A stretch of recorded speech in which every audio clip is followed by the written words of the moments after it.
friend. So, All right, we're going to get started.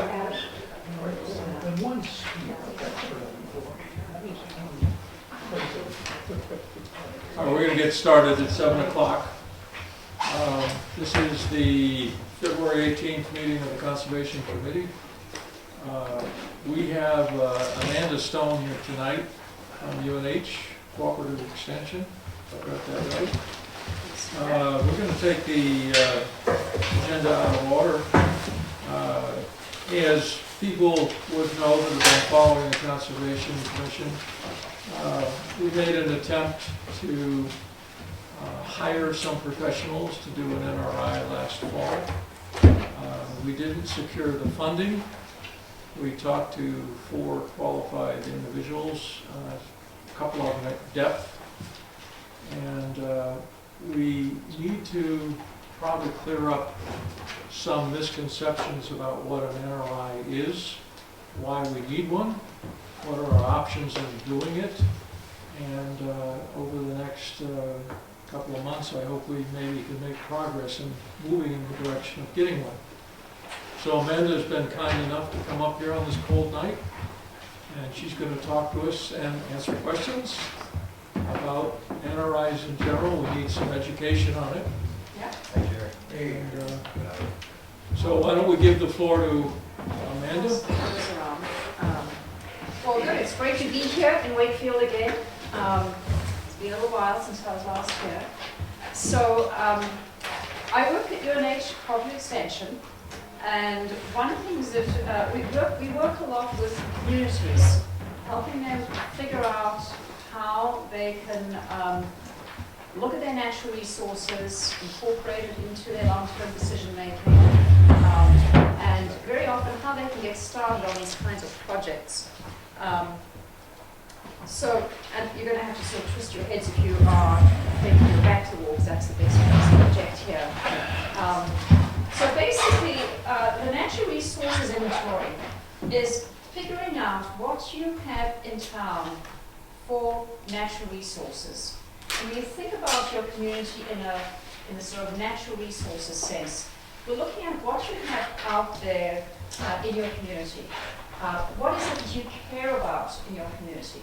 When we ask that question, we very often are getting that response that what we care about is our rural character and preserving that rural character. We also care about the resources we have. We have concerns maybe about water supplies. We want to make sure we have enough water for the future for our communities. Where are those water supplies? Where are the ones we need to be concerned about? Maybe if somebody's interested in wildlife habitat. A lot of towns have had people who are hunters, fishermen, etc. Wildlife habitat can be fairly important, particularly in terms of keeping those open spaces that are part of the rural character that's in so many towns in New Hampshire. So this is something that many towns go through the process of. It is in the RSAs. It says that an index is needed of the natural resources in the community, saying every town should have an index. And basically, the index that they refer to is the same thing as a natural resources inventory. Yes. Is it accurate to say that an inventory is an itemization of characteristics on that index? Natural resources characteristics, yeah. Yeah, it's documentation of where those natural areas are. But the inventory is itemized characteristics of the index, is that right? Well, it's not, it's itemized to an extent, and maybe we may need to go through the presentation a bit further to get that answered, but it's a little bit more detailed than just a listing. So let's go on for another couple of slides. If you still have a question, feel free to interrupt me again. So basically, towns are at a number of different stages with their natural resource inventory. Some towns have done a natural resource inventory years ago and are now updating them. Some towns haven't done one yet and are beginning to do them. So just because it's required in the RSA doesn't necessarily mean that everybody has one. It depends a lot on the financial and people resources the towns have available in terms of doing this. And back in the days before geographic information systems, this was a really tough process to go through because there was a lot of work involved. Putting maps together and writing reports, and people were just getting overwhelmed And so we actually, we came up with a simplified procedure, which I'll talk about shortly, to help towns get going on their natural resources inventories. So these are the basic components that you're going to have in a natural resource inventory. The maps are the most visible part of it, and we'll take a look at a sample set of maps. Maps are great for getting the public involved. It's the best way for you to really look at what you have in your town, because a lot of resources can't be seen on that town-wide scale unless you're looking at something like a map. So we'll talk a lot more about the maps. And then there's the report that goes along with it, where, what is the information on the map showing, where was the data derived from, what is the information behind those maps, so that people can get a better understanding of what the maps are about. So that's what the descriptive summary is, and then documenting the data and information sources that go along with that information. Because you want it, when you've done an inventory, in 5, 6, 7 years' time, there's maybe new members of the Conservation Commission or Planning Board who come in who weren't here when the natural resource inventory was done. You want to have that documentation so that they can see what the study involved, and what information came out of that natural resource inventory. So this is an important document, not just from the purpose of you guys knowing what's happening, but for people in the future to be able to go back and see what was done. And then a natural resource inventory to really go anywhere. You don't want it sitting gathering dust on a shelf. It needs to have some recommendations for where you're going to go next. What are the actions going to be to actually implement that inventory and use it? So there's a lot of different ways that the inventory can be used. I mentioned education through the maps. It's a great way to get the rest of the town involved. You really want this to be a transparent process where you get as many people involved as possible. The boards, the planning board will find this as useful as the Conservation Commission. So it's really keeping everybody abreast of what you're doing and using that information as best you can. I would say that a great time to do a natural resources inventory, if it hasn't already been done in this way, is to do it at the same time that your master plan might be getting updated. Because you get two things done at once. You get your natural resources inventory done, and you can use that as the basis for your natural resources chapter in your master plan. And then you have your master plan chapter for natural resources and natural resource inventory, basically being on the same page. I've seen a lot of instances where the natural resource inventory was done in 1 year and the natural resources chapter written another time, and the two just didn't mesh at all. So this is a great way to get both of those documents done, so you actually get more bang for buck, because you're getting one project done, but you're getting 2 goals achieved. So that's a great time to be doing the natural resource inventory. And then it really helps provide a solid foundation for the decision making that either the Conservation Commission, Planning Board, or other members of the town are making in terms of land use, where you've got that solid ground of information. It used to be, people say, well, we know this is important because we think this, that, or the other thing, and that could often get challenged. Well, why do you say that? If you've got some solid information behind you, you can say, well, we're saying that because here are the maps, and here's what this shows, and here's what the inventory documents. Then you've got a much more solid basis for looking at that decision making. It gives you the ability to figure out where the best places in town are for future development, and where the best places are to protect natural resources. You want to try to maintain a balance between the two. We all know that you cannot protect every inch of town. We all know that there is going to be future development, and so you want to try to plan to have development in the best places where it's not going to impact critical natural resources that you really value as a community. And this is something that you as a community really need to think about. I think it's a great idea to get assistance with putting a natural resource inventory together, because there is a bit of work involved, and so if you've got the funds to hire somebody, that is great. But you also need to understand the process and have input to that process, because in the end this is your inventory. This is where you have the opportunity to provide that input and have that discussion with professionals who are helping you put the whole project together. So it's good to have some degree of involvement there. And then in terms of reviewing development proposals, it's big picture. We're not going down to the parcel level, because the natural resource inventory is that bigger town level. But when the planning board is reviewing specific development proposals, they can refer to the natural resource inventory to get an idea of what is in that area that might be having an impact. So it really provides a great basis to try to sort of get that balance between what development is happening, best places for that, where the important natural resources are, and what needs to be protected. And that's where it helps you prioritize those areas.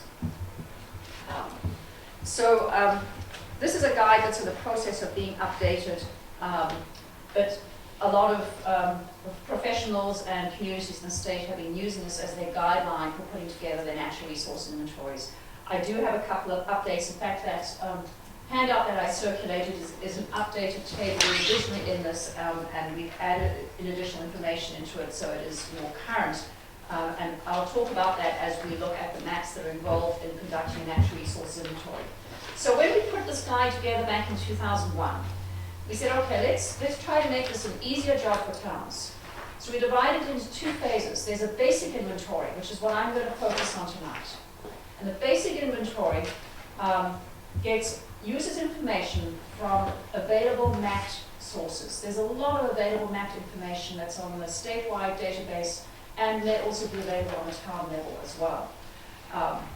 And this provides a lot of information to get your natural resources inventory down and start using it in looking at your land use planning decisions, natural resource conservation decisions, etc. And then what you can do at a later stage, as you have the time and resources and finances, there may be, and this is just a listing of the kinds of studies that might be included, and nobody does all of these.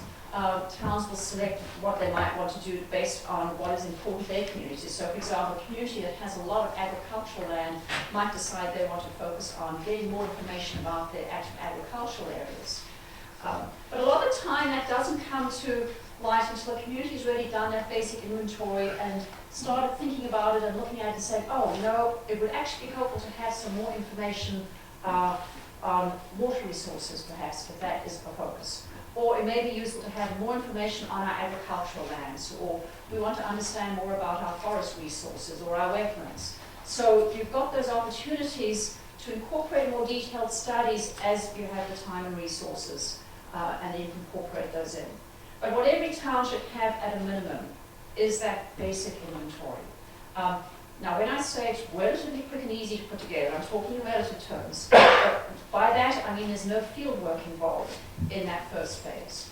Now, if you happen to have some field studies already been done, just say you've got a wetlands inventory and you want to incorporate information in, that's fine, go ahead and do that. But the objective of this is to try to get that inventory going without taking a considerable long time to do it, and then you can start using that for your land use planning objectives.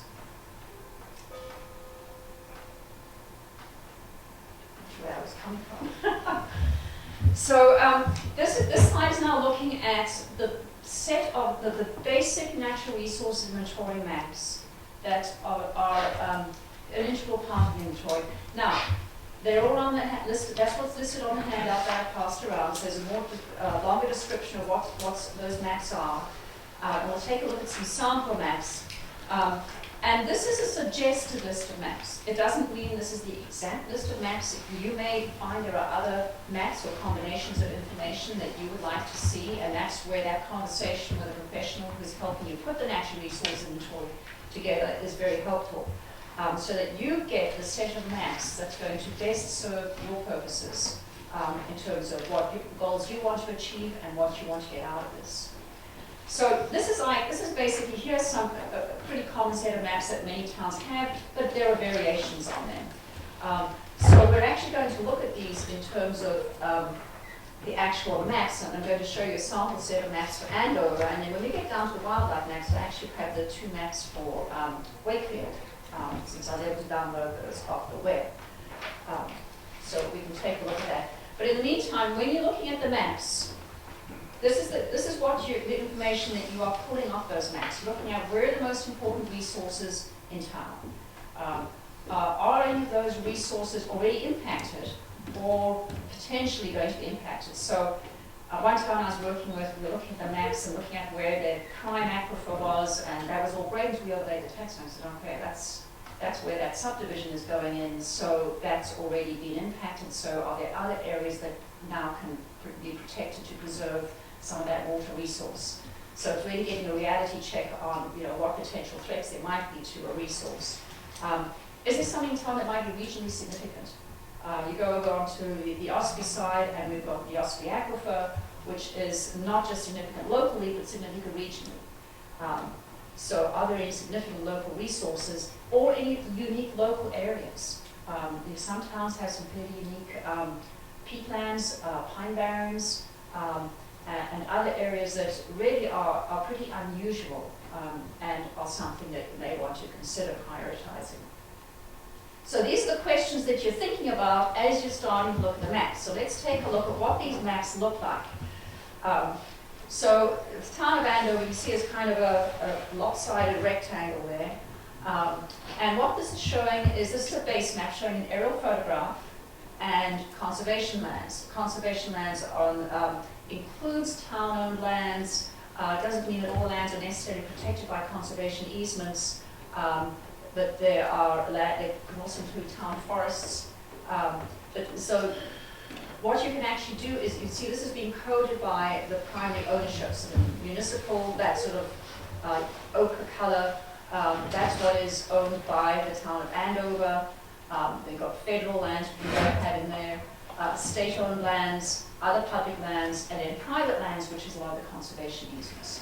So you can actually code it out to see what you have there, and that just helps you get an idea of what you already have conserved in your town and where there might be a potential for conserving additional areas if they happen to coincide with some of those important natural resources. So this is a helpful map to have just as you're looking at the whole set of maps together. This is where we're looking at water resources. So those green areas are aquifers, and that gold hatched area is showing wetlands. And then the grayish, they look grayish, they're actually blue on my map, but they come out grey on the projector. Those grayish areas are actually the water bodies, the open water, lakes and ponds and streams. So this is showing surface waters and ground waters with the wetlands layer included in it. And what those purple areas are showing is more favorable gravel well analysis, which is highlighting those areas of the aquifer that are really important for future public water supplies. It's a very useful piece of information for towns that are looking at, do we have enough water for the future, and where might we obtain those supplies? So that gives you an idea of where those important water supplies might be. It happens that that central area does coincide with downtown Andover. So it also helps communities look at, okay, so where do we look at the other aquifer areas that may not have had some degree of impact at this point. And you can see that the conservation lands layer is shown in that hatched area, so you have that as a reference point when you're looking at the maps. And then this is what is called an unfragmented blocks map, which is looking at where those large unfragmented pieces of land that don't have a lot of roads and development, where are those large blocks that are very often important in terms of wildlife habitat, species such as bear that need several hundreds to several thousand acres to move around in. And it starts giving you an idea of, well, where are those areas that haven't yet been developed that might coincide with those important natural resources that we need to get a look at and focus on.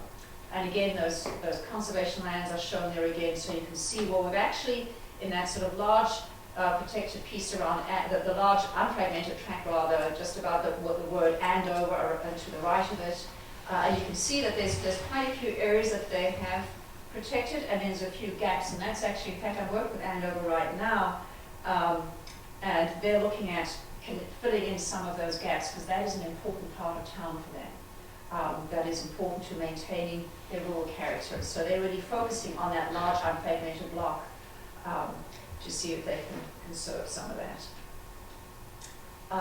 The tax map is a very useful piece of information to have when you're doing a natural resources inventory, because it gives you a bit of a reality check on what you're looking at, especially with digital tax maps these days, where the tax map's a little more up to date than it used to be.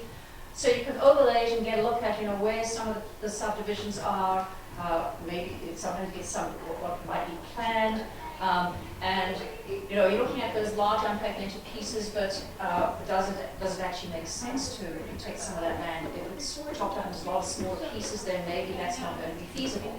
So you get that reality check on where you might focus some of those efforts to conserve your natural resources. So it just helps you in terms of looking at that picture and figuring out the patterns of land use in town. And then this, now we're jumping to Wakefield, and Wakefield's over on the right. This is a difficult town to display on a map because it's a long, sort of rhomboid shape, and so we can't get it really big. You can see we're kind of pretty much filling the screen from top to bottom, but it's on the right-hand side there. And so this is the Wildlife Action Plan map for habitats. So this is showing you where some of the important habitats in town are for wildlife. And so just looking at the section for Wakefield, you can see all of your water resources, all the lakes and the ponds.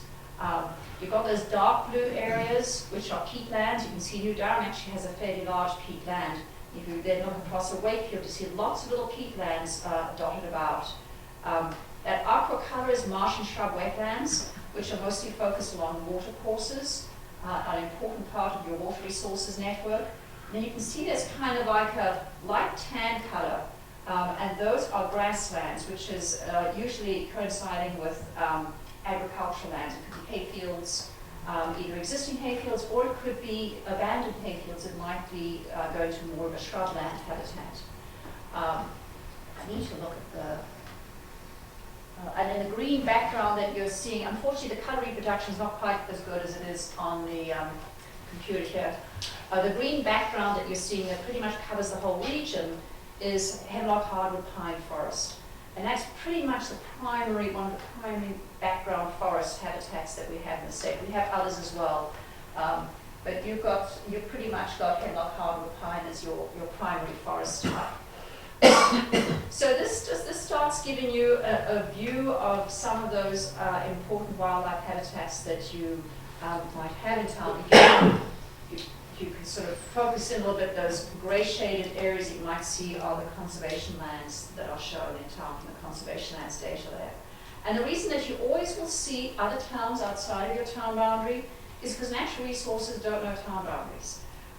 And it's helpful to see how natural resources extend beyond town boundaries. Very often you have towns collaborating where there are important natural resources across the borders. I'll actually show you an example of that in a moment. And Dan Coons here is from Wolfboro, so you know you've got that little tiny connection up there. But it's all interconnected, so it just gives you that bigger perspective of where you fit into the bigger context of the other towns in your region. And then this is an analytical map, which is showing on a statewide basis which are the most important areas for wildlife habitat. And this is taken like the top 10% of areas in the state. So you're going to see parts of the state that have these pink areas, which are the most significant, and you see some parts that don't, because you're looking at it on a statewide basis. It's just the top 10%. You're obviously not going to be hitting everywhere. But if you look at Wakefield at the pink areas, what is that coinciding with? It's your water bodies. And in the Wildlife Action Plan, water bodies are right up there in terms of value for wildlife habitat.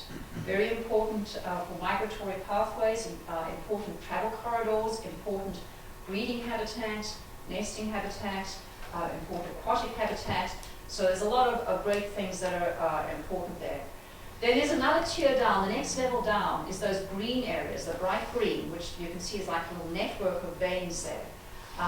And that's the highest ranked habitat in the biological region. They divided the state into 10 biological regions and said, okay, what is most important in the biological region, so we're not just doing a statewide level. And that's when anything that wasn't really colored pink that was important colored green. And if you look at that now, that next layer is following the water courses. It's those stream corridors. It's the riparian corridors. Very important travelways for wildlife. As well as important habitats overall. So, you know, that's where looking at some of those stream corridors and protecting some of those areas along the stream corridors, it can help key you into some of those pieces too. And then the The gold background color are the supporting habitats, supporting landscapes that are necessary to maintaining the integrity of those highest ranked habitats. Some towns have a lot of supporting landscapes and some towns don't. So, looking at this map, you've got some pretty cool wildlife habitat in town. So that's always good to know. And you look at the map and go, oh, so where do we start? It looks like everything's kind of important. And that's where the prioritizing piece comes in. And this is an example of the town of Effingham, which isn't too far from here. And this is an exercise that we've done with them and done with several towns through this program we have called Taking Action for Wildlife, helping towns incorporate wildlife into their natural resources inventories. And so what they did was they looked at this habitat land cover map, and those dark brown areas are pine barrens, the yellow areas are floodplain forests, the blue are peatlands, and the aqua color are the marsh and shrub wetlands. And then you'll see there's a coral color, which is northern hardwood conifer forest, mixed in with a different shade of green, which is lowland spruce fir. So they were looking at all of these different habitats in town and putting their heads together as local people with local background knowledge and saying, okay, based on what we see on the map and what we know of town, which are the areas that are most important to us? And this is what they ended up circling. These were the areas that they really wanted to focus on. And if you look at that area labeled A, and you can see the red lines they stop in the middle of the water body and they stop on the other side. They don't actually close around because OSIPI, who we also were working with, happened to identify their side of the town boundary in that area as being significant too. So we're able to say to the two towns, okay, these are two areas you both said are important, so here's an opportunity for collaborating across the boundary. And so this is recognizing that you cannot protect everything. If you look at the map, they've got a very similar looking map to what you have with the pink and the green and the supporting landscapes. A lot of those highest ranked habitat areas do also coincide with these areas that they were highlighting on the habitat map. So here's how they were starting to do some of their prioritizing, recognizing we can't protect everything, but let's figure out what is most important to us. And then look at those areas and look at what is the potential for conserving some of those areas. Because again, you might not be able to conserve all of them, but that was their goal in terms of protecting the important natural resources in town. Does anybody have any questions on that?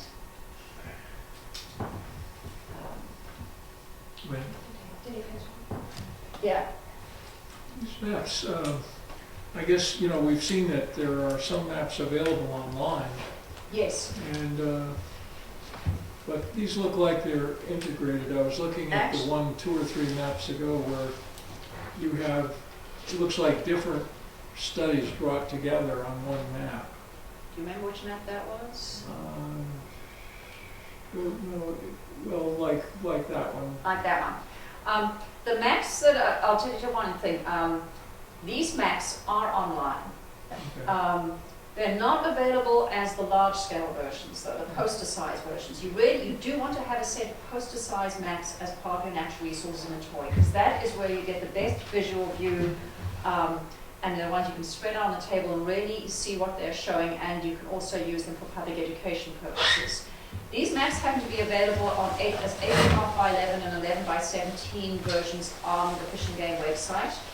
And I will actually pass these around because this is the website that we host with them and has these maps available.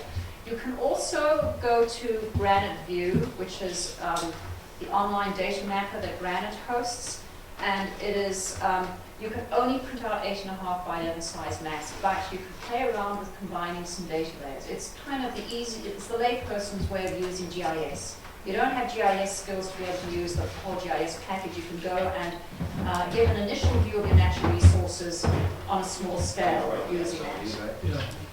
But you would need a professional to help you put together large scale maps, and then you can decide what combination of data layers you might want to be looking at. So if we go back to the APCUS, the water resources map, some towns decide to include the wetlands layer, some towns want to include the wetlands layer on the important soils map. So it'll vary from town to town. So this is something that you can't just get offline, get online at least. You you really need to have a professional help you put those different data layers together. You can take a brief look at using Granite View, but you don't have quite as much flexibility as with the full GIS system. Yes, you have a... These don't cut the mustard? Cartographics, You've got the flood map. aquifer map, Yeah, and floodplain. There's Yeah. generally 7 or 8 that come every year to the town. Oh, okay. Who provides those? Cartographics, Okay. we pay close to, I think $3,700 a year for them. Yeah. They do the tax maps. They do the tax maps, and then Yeah. they do some of these other maps as well. That's a zoning so map they- there. They have a composite map, a base map, Okay. soils, hydric soils. Mhm. um, So what you'd actually want to do is look at, and that's a good point, I'm glad you raised that, because what you want to do is look at the existing maps that you have. And it sounds like they're pretty current if you're getting updates each Every year. year, yeah. Look at what you have, and then look at what gaps need to be filled. What you have and what you don't have, and then you can fill those gaps, so you've got that full set of maps. So, yeah, that's a good point.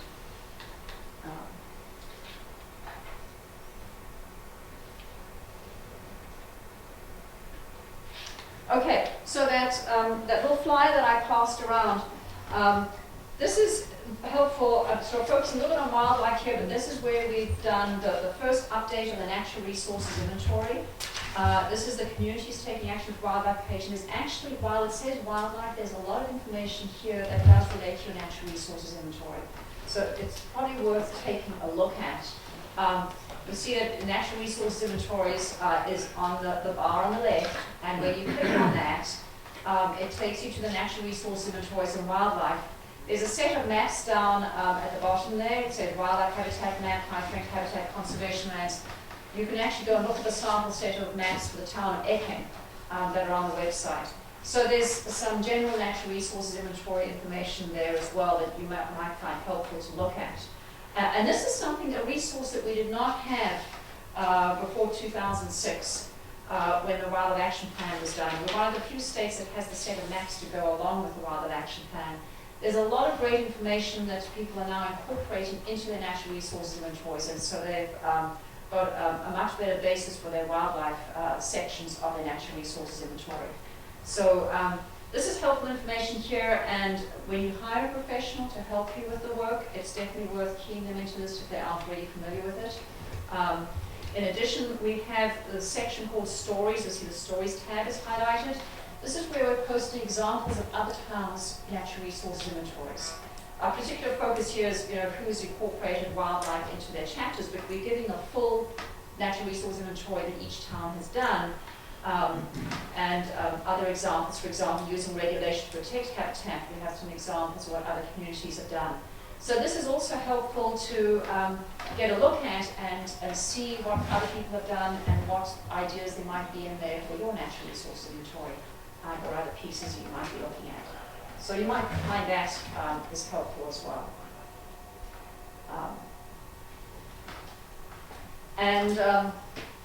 Then let's pass that around. We actually have a set of brochures, and I'll pass a couple of samples around to get a look at. These are available. There's a handout that is going around now. There's 12 brochures that we've put together on wildlife habitat, and there's a lot of great information here. Just pass those around for people to get a look at.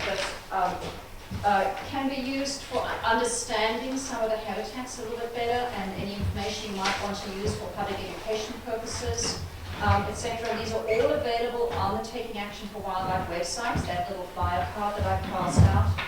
So it's just more information that is out there, and this is designed for lay people, not for professionals, although we have professionals who are using them too. But they're great brochures. They give a lot of good information that's easy to understand, easy to read, and give you some recommendations for managing habitats. And so a lot of communities are referring to these for their natural resources inventories, for their wildlife section of their natural resources inventories. And so it gives you a lot of information on forested habitats and wetland habitats and other areas, which, as I say, you've got information that goes beyond just the wildlife perspective, but just gives you that little bit of extra information that could be helpful for your inventory. So going back to that sort of beginning about, is this sort of itemizing the different pieces of the inventory.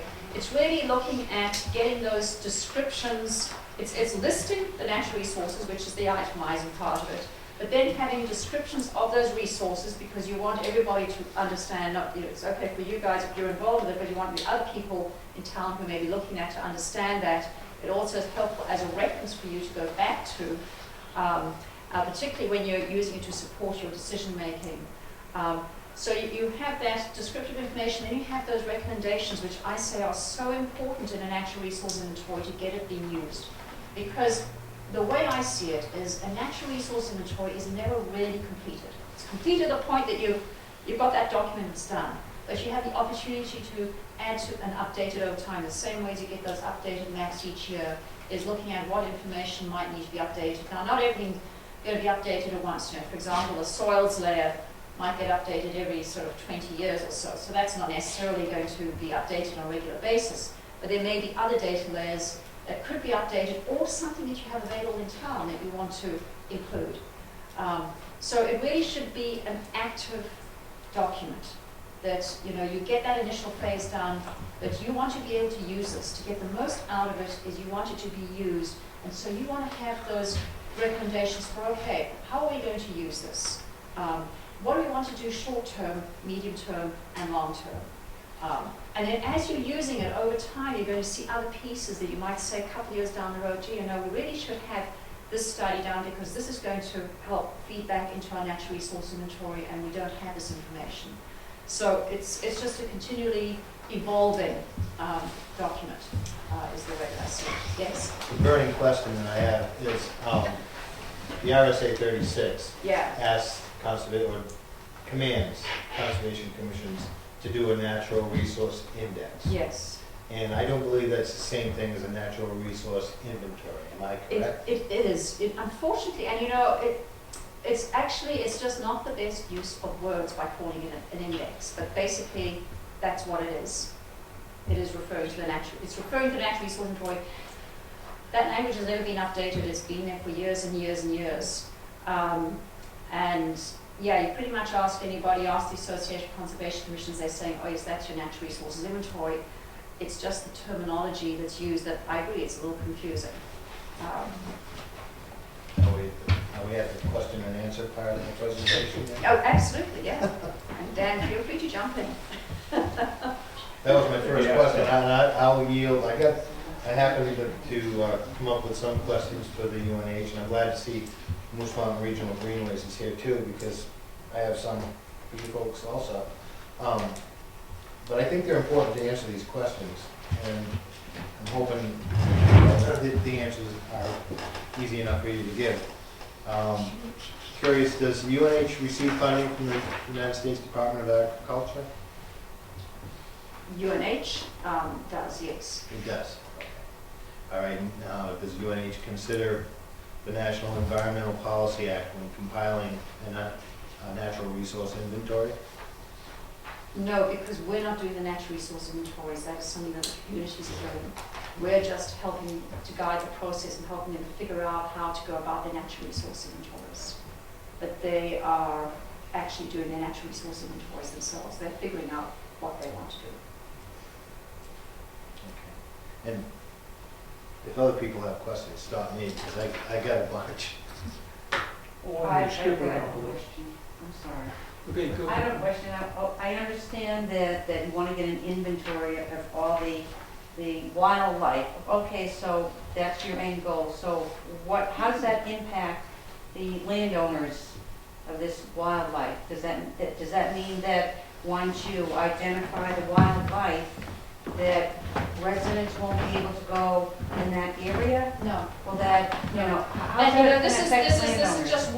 just one little, it's in one section of the natural resources inventory. And it's really just understanding where some of those areas of town are. It's up to individual communities to decide how they want to approach that. Some communities have landowners who are interested in voluntary land conservation. And that's really the primary way that the wildlife habitats be conserved. So if a landowner is not interested in conserving a land, doesn't make any difference at all. The landowner wants to conserve their land, that's their personal decision, and that's something that they would. So there wouldn't be any restrictions then? No, in no. landowners? No, this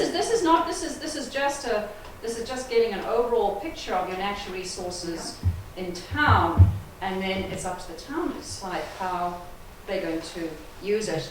But it doesn't present any restrictions So on what a landowner can financially, or how can't do. is that going to affect the town? Let me clarify that. This inventory has nothing in the way of regulations. It's a study. All right. If Amanda had a map back there, wildlife areas, that have been identified, and they have existed for years, and one of them was Union Meadows.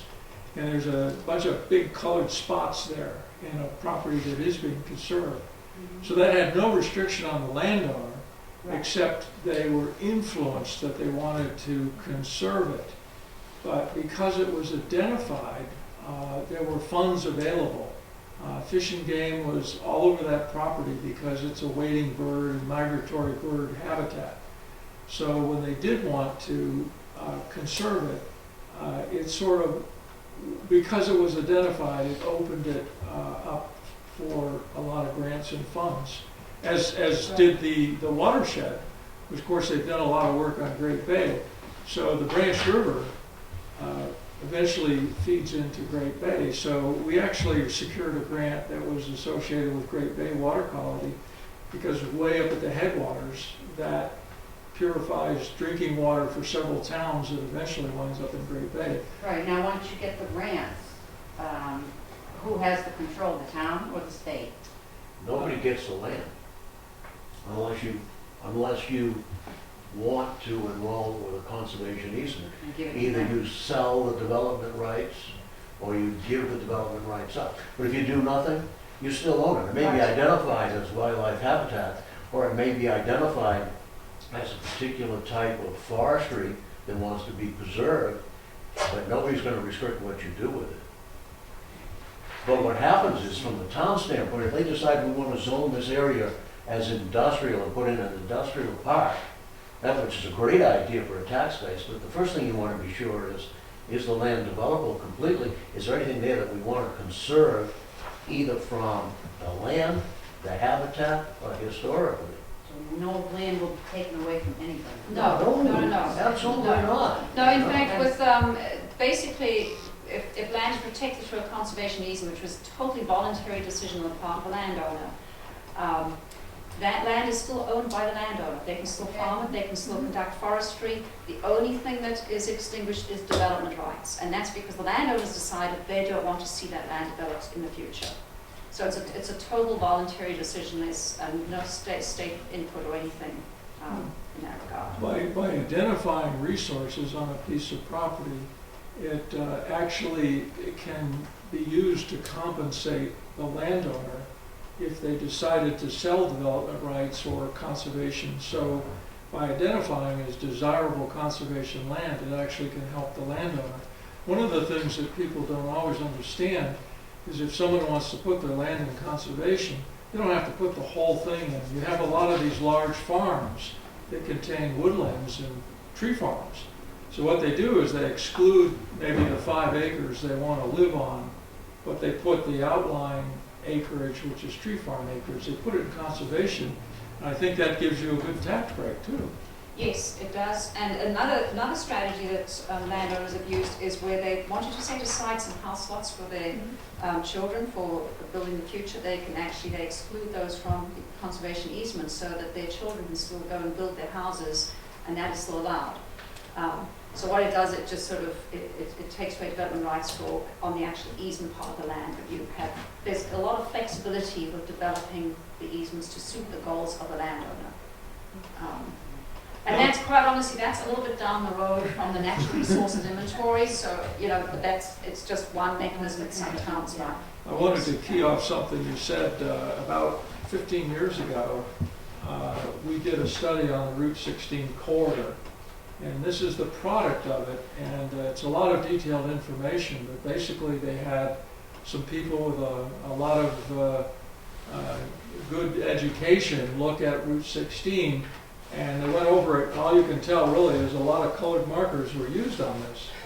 But the idea was, if we had a natural resource inventory, that if you were going to propose zoning, which we did last fall for Route 16, instead of painting it with a broad brush and saying, you know, we're going to make all of this commercial and industrial, if you have a study like this and identifies the areas that may be future water resources, that's not where you want to put your industrial park. You don't want to put it in prime wildlife area. You'd rather find an area that lends itself to that use. So the inventory is a piece of a puzzle that we move over to planning. The planning board can then consider that information and what they want to do if they're deciding to rezone something. But the whole result of this, I love maps, and you see there's an awful lot of thought went into this. This is a small reduction of a very large map. It had a lot of information, but it identifies view sheds and things like that. So good planning is a matter of using information to make good decisions, and planning is exactly that, to plan where to do things instead of having them happen accidentally. Right, that's a good point. And then, you know, as I said, having this is something that you decide if you want to do, and it's something that you make your document with information in that is helpful to you people, and share that with the community so that they can have input to the process as well, and you know, keep them informed about it through public events, where you can take the maps, you can show them what you're doing, get their input. We've had people take some of the maps and have people put little stickers on to say where areas in town that they really enjoy, that are valuable, so those can be highlighted in the inventory. So really it's, you know, we just help to facilitate the process in terms of letting people know how they can do this, but in the end, this is something that each community is different. And each community decides how they want to go about it and what they want to include and not include. One of the things I followed the planning board for about 20 years. And one of the things that I'm very proud they did was identify the preservation of agricultural soils. And they've created a zoning category that if you have 20 acres or more of farmland, this is all soils that have been de-rocked and improved, and they're mostly hayfields at this point. But you could put that, voluntarily put that into 20-acre agricultural zoning, which means you're not taxed as if it was house lots. And I'm thinking of one field in particular that has a tar road 2,000 feet down the middle of it with power. And unfortunately, the potential for house lots is very great. And if you tax the property heavily, that's exactly what it will become. But if you can use the identification of these soils, acknowledge that they're valuable and irreplaceable, and then create the zoning, which is not our board's job, this is planning board. But if you create that zoning, then you go to preserve it. And preserving it falls into that category of preserving the rural character of the town, which 99.9%. So I'm a little confused. So you're saying if they find out that the land is valuable, or the soil is valuable, that owner won't be able to develop on that? No, what it is if we identify it as, or let's say the experts in the maps and so forth, if they identify that soil as being valuable agricultural soil, it can go into a special zoning, which means it isn't taxed as house lots. It can be voluntarily put in agricultural zoning, which means that you're not taxing it out of existence. Because if you generally take a piece of land and tax it very high for house lots, the owner is usually forced to start selling house lots to pay the taxes. So what it is, it's all voluntary, but it works for everybody's benefit to preserve agricultural lands, which is kind of my favorite part of the zoning. You know, you always like the view. When you go down the road, you see a hayfield. And you like that view, you can see a distance. We have a lot of woods in Wakefield, but fewer and fewer open spaces like that. If you put your property, your 20 acres, in current use, it's taxed as current use. Right. The zoning of the property has little, if anything, to do with the taxation at that point. Most instances, the current use would be woodlands, and it would be zoned as woodlands, open agricultural zoning. We have one Well, confused. regardless of whether it is or not, once it's in current use, it's taxed as current use. Right. And you certainly are aware that every time a parcel goes into current use, and the tax value is lowered on that parcel, Oh, yeah. your operating budget in town is the same, so everybody else in town's taxes will be increased to meet that operating budget. That's true. That's why there's a penalty for taking it out of current use. But in the meantime, while it's in current use, although your operating costs may go down, they do not go up. As that land is developed and houses are put on it and children are put in schools and demand for services goes up. There's a number of studies that have been done that shows you that from a tax perspective, undeveloped land is a better deal than residential or even commercial. When you look at the cost of the services versus the tax revenue, the vacant land actually wins. It contributes little, but it demands little. I'm anxious to see that study. I can say so. It's about $1.25 spent for every dollar of income off of taxes. You can't develop yourself to tax relief. Ralph, it's called the dollars and cents of open space. It's been around for a long time. I'm anxious to see it. It's around. Another question? Right. Keith has got that. I think Does UNH work with the Carsey Institute to further the Granite State Futures agreement? We have one person who's working on that. So just one person at UNH? Yeah. So the answer is yes. Yes. I'm not quite sure where your questions are going here. Well, I'm I'm curious. just wondering how this relates. I've come this evening to just get some information on natural resource inventory. Yeah. And I'm not quite sure how these questions relate to that.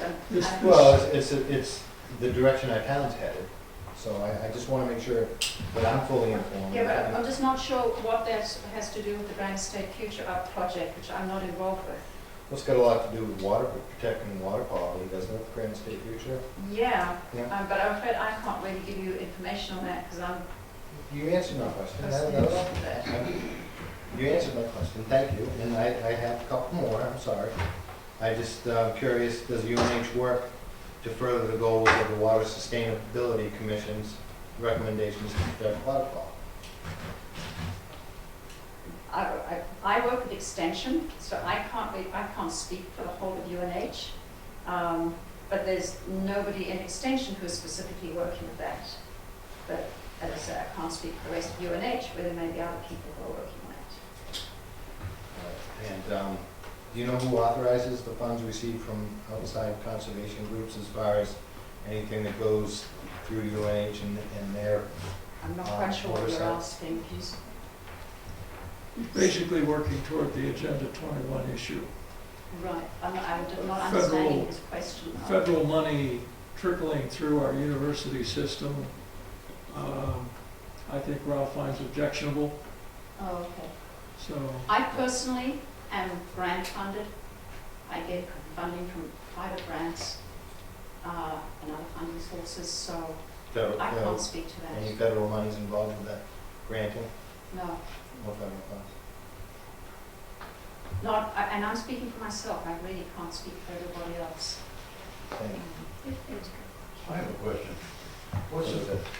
Ed's put his hand up about 3 minutes ago. Let's Well, the sit- chairman is supposed to tell me that if I can speak. No, let's have Dave finish his thought. Dave, go ahead. My only question is what that has to do with us putting together a natural resources inventory or index. We're getting no money. We're gonna get some guidance from Extension to channel us in the right directions and point out some resources to us, give us some guidelines on how we get organized to do this. So where does Agenda 21 come into this?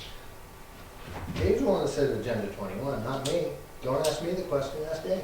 No, I'm asking you, because everything you say has got to do with Agenda 21. I didn't say Agenda 21, Dave. I don't care what you said, Ralph, I know what's, You don't know. Yes, I do. Okay, Yes, I All do. right, let's get back to the natural resource All right, that's inventory. what we're here for. I think Ed had a I have question. a relative question. Yes, Being Brookfield's representative on the Stratford Regional Planning Commission, who works with the towns to create and maintain their master plans, will these data layers be forwarded to the regional planning The commission? regional planning commissions have access to all these data layers, they're publicly available. Every planning commission in the state, anybody who has GIS software can access the data layers through the statewide Granite database.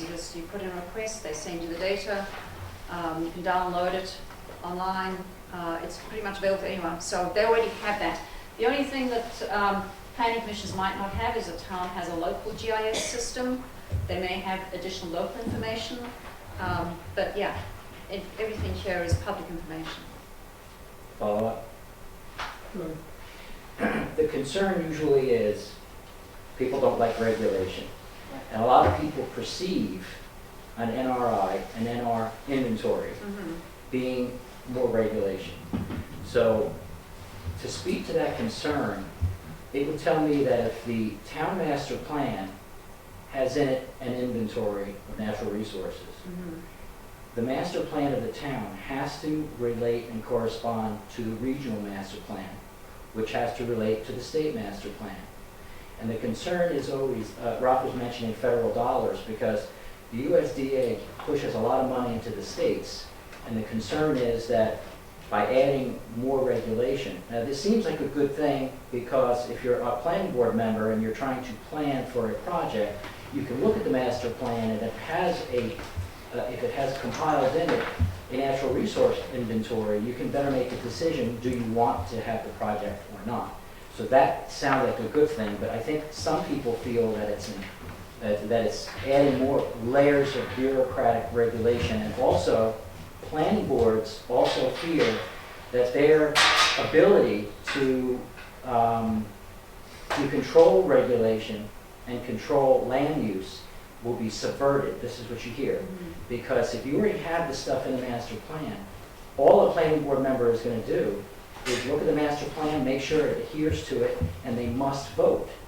Because if it's law, it will be law once you put it in the master plan. So you are bound to make your decision on that information. So that's, the fear is the overregulation. Right. And you know, it totally depends on what the community wants to do and how the community wants to use it.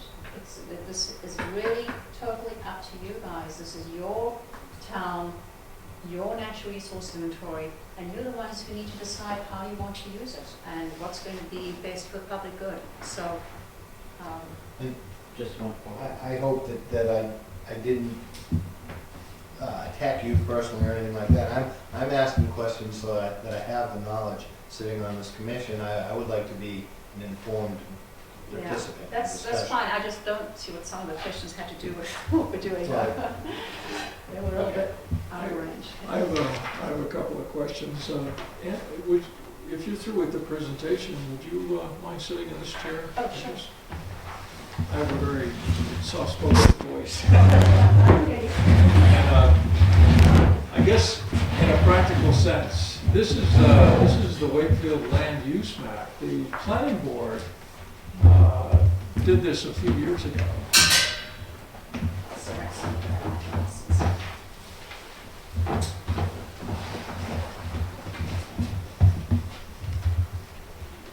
This is, of course, like you say, we're shrinking the town onto a 11 by 17 piece of paper. It's not very big, but these crosshatch areas right there are the known conservation lands that we had at the time that was printed. Okay.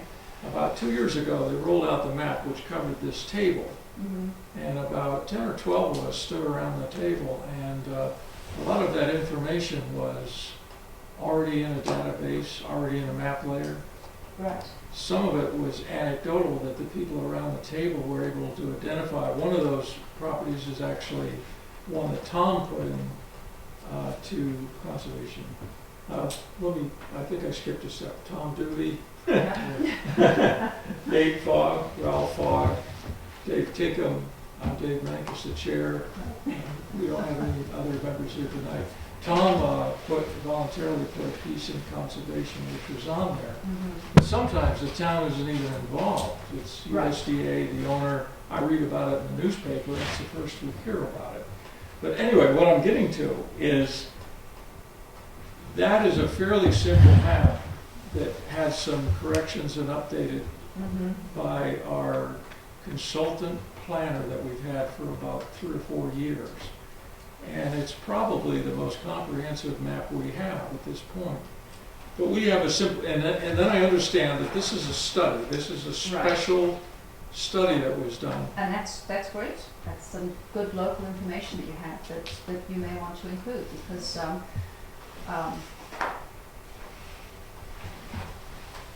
That's the Route 16 corridor Right. study. That was done about 91, 92. Well, 92. the map says 92. yeah, really use other information that you may have available through other studies. That's great. If you've got some of that local information, I would definitely look at incorporating it. All right. But this board has a simple problem, is that I don't do computers very well. A lot of us don't. I'm not a GIS technician, and Yeah. we moved originally in the direction last fall of hiring a firm that would come and talk to us, do what we want, but they had all the capability to pull these things offline. And, your maps are terrific, but, I don't know if any of us on this board can. No, and that is why I say that if you want to do a natural resource inventory, hiring a professional to help you, who can actually produce maps like this, is the way to go. If you have the financial resources to be able to hire somebody to help you do a natural resource inventory, they are the professionals who can do these maps. Very few communities that I've provided assistance to are able to do these maps themselves. It does take some skill to put the various data. The data layers, as I say, are publicly available, the ones that aren't local, but it does take some skill to put those data layers together into the maps. Particularly, somebody who can recognize that if you get too many data layers on there, it gets kind of messy, you really can't see what's going on. So, what's the best combination of data layers? What is the information that you're wanting to find out that's going to help you with the work that you're doing? So that's where it's helpful to have a professional put those maps together. All right. The maps that are available online, and I'm going to ask some very basic questions. If you showed us some maps that were not worked on, they were just right offline. No. The only 2 maps that I showed you that was from online were the wildlife maps. All the other maps were put together by a GIS professional. Okay. So, yeah. So I guess we had a lot of discussions with these vendors that we had bids and talked with them.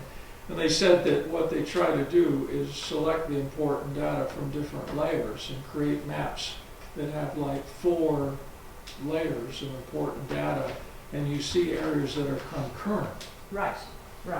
And that's not something you could just pull offline. No. Really, there's what I mentioned was the Granite View data mapper that you can, a non-GIS person can go on, and you can at least get 8.5 by 11 sizes. But if you want to look at play around with some combinations of data so that you then know what you're asking a professional to produce for you, it's kind of helpful to do that, because then you guys can play around with it and say, this would be great. Then when you talk to a professional, the professional might say, well, yeah, and if you consider this data layer, because this could be helpful in putting together on this map. But it's really, you aren't able to produce large-scale maps using that process. You can go on and you can look at the data and you can combine some data layers, but you're not able to print a large-scale map and get the kind of degree of detail that a GIS person would get, particularly when you start overlaying. It looks like we've got the tax map parcels on here, and other pieces that you may want to have on there. That's when you really need to have some technical assistance. One of the vendors told us that we'd have to get the tax map data from cartographics, and they would have to give us permission, because they'd essentially be giving a license for that to be used by the vendor. They would need permission. So then they would to get incorporate that into the Yeah. map, so we'd see partial data. Okay, if I look at a map online, and excuse, there's probably somebody out there watching this who's gonna think I know very little about computers, and I'm right. If I look at my screen and I see one of these maps, and I download it on a disk, and I go to my printer and I say, I want this as big as the table, the quality's gonna be No, probably going to be terrible. terrible. Because it really, using the Grand View map, you can literally print the 8.5 by 11. So to get the large scale poster size maps, kind of like that, and because Wakefield, as I say, is that kind of stretched out size, Yeah. are going to end up with long maps, that's where you need a professional to help put those maps together. So they're able to take that offline, but make Right, it well, they quality. can download the data letters, but they can then combine any combination of data letters that you want to put together. I know from my training in art that if you take too many colors Yes. when you're painting, and you mix them all together, you get A one mud, color, yes. and it's called mud. Muddle. When GIS mapping first came to town, a lot of people got a little bit carried away with it. And you did. You had so many colors that you couldn't figure out what was going on the map. So, but people got a lot better at it over the years, so that you just have fewer data layers, so that you can see that information, so you don't want to sort of combine too much on the same map. And that's where a professional can advise you as well as to, how much information you want to actually get on that map, and when it might make sense to break it out into 2 maps perhaps to make it easier to read. And you'll have to, if you take 2 layers, you may have to change the color or make it a crosshatch or Right, something. exactly. And that's why those conservation land pieces are shown as hatched, so that, again, it was too busy, it was all colored solid. So, yeah, that is helpful. All right, so if somebody creates a file like that, you could take it to, I used to go, Yes, places closed, but when I was doing blueprints, I used to go to Minuteman Press, and you just give them a disc and bingo, you have a huge. yeah, if you've had a GIS provider develop a set of large-scale maps for you, like those ones, you could have, just say there's a set of 5 maps. You could have all 5 maps stored on a CD. You could take them down to Staples or Kinko's or wherever, and they could print out the large-scale copies, however many you wanted. Okay. Yeah. All right, let's see. Does anyone else have a question? Get a look at my notes, because And did you still have your question at the end of, did you still have a question the last time, Ed? I actually forgot where I left off my question. I wanted to clarify, because I didn't bring up the Agenda 21 thing, so I just want to clarify that legally, Agenda 21 is not, or does not exist in the United States. It's the executive orders that were signed into law by the presidents along the way that make them legally in the United States. So it's improper to use the word Agenda 21 relating to this. It's federal mandates, that's why the USDA is involved. That was the last question. Thank you. That was a clarification. where are we? I like the list of maps that you provided just to give a starting point of some of this existing data that we can pull together to get our foot in the door of creating our natural resource inventory. And then as monies and or expertise comes along to add to it, I think that's great, and sharing information with the planning board will help them with their natural resource chapter whenever they decide to update that part of the master plan. So. And I encourage you to look at what some other towns have done. As I say, we've got a few samples on our website that the towns have agreed for us to put up there. They have them on their own towns' websites. But get a look and see what other people have done. Get some ideas and... You work with a lot of towns? I mean, you know what towns have done? Yeah. I've worked with a number of towns over the years. Again, doing very much what I'm doing now.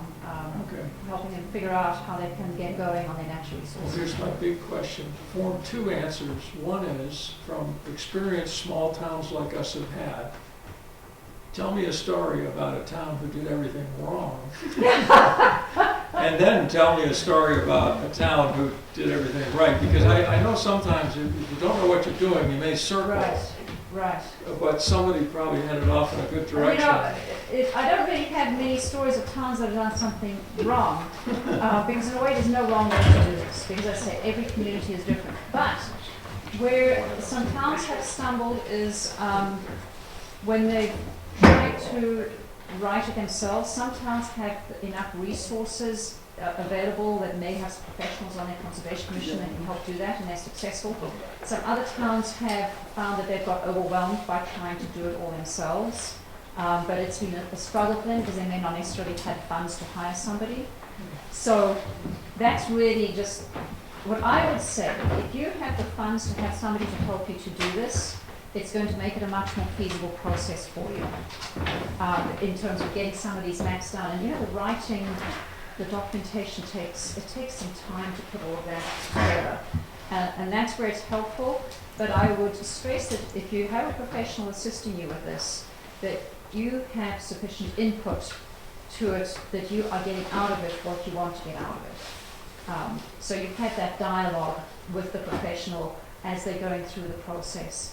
And look at various drafts as they're going through it, and making sure that the information in there, that it really is Wakefield's natural resources inventory and has the information that you want to include. We talked about this a long time ago, and we wanted to bring in a panel of citizens, not just our board members, but we were going to form a separate group, which would be some of our members and heritage people that are very active in town, and they would be interested. I noticed you had something about heritage sites in there too.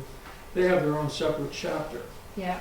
But I think getting as many people involved as possible is great. I think it's good to get other people in town involved. And there are other towns who've done a similar thing where the Conservation Commission hasn't had the time, because of all the other stuff you have to deal with at your meetings, to be able to sort of work on it consistently. And so when there's that broader group that involves maybe the Conservation Commission members, select board members, interested citizens, but there's a subcommittee that's working on that, and that's specifically their project that they're working on. They're not distracted by all the permits and everything else.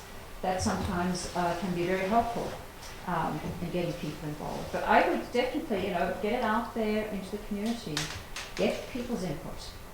Because this is theirs too. This is something that you really want to have as much involvement as you can. Okay. What's our first step? To get the maps that we can get? The first, well, basically I think it's the maps and the documentation is what you need to look at. And then you want to get some public input along the way. Some people have had sent a survey out to the public to get some of their input. They've asked specific questions about what their feelings are about certain natural resources, to see what they think is important in town. So you could do that before you get the maps. You could think of, well, what are the things that we feel are important, and do other people think those are important too? And you can get that out to the community to get their input. You can advertise that to the town website and through local papers and notices up at the library and public places so that people know where it is, have them available at town offices when people come in to pay their property taxes, etc. So looking at, and again, this is where your community best is what is the best way that you know to get that information, to get that public input.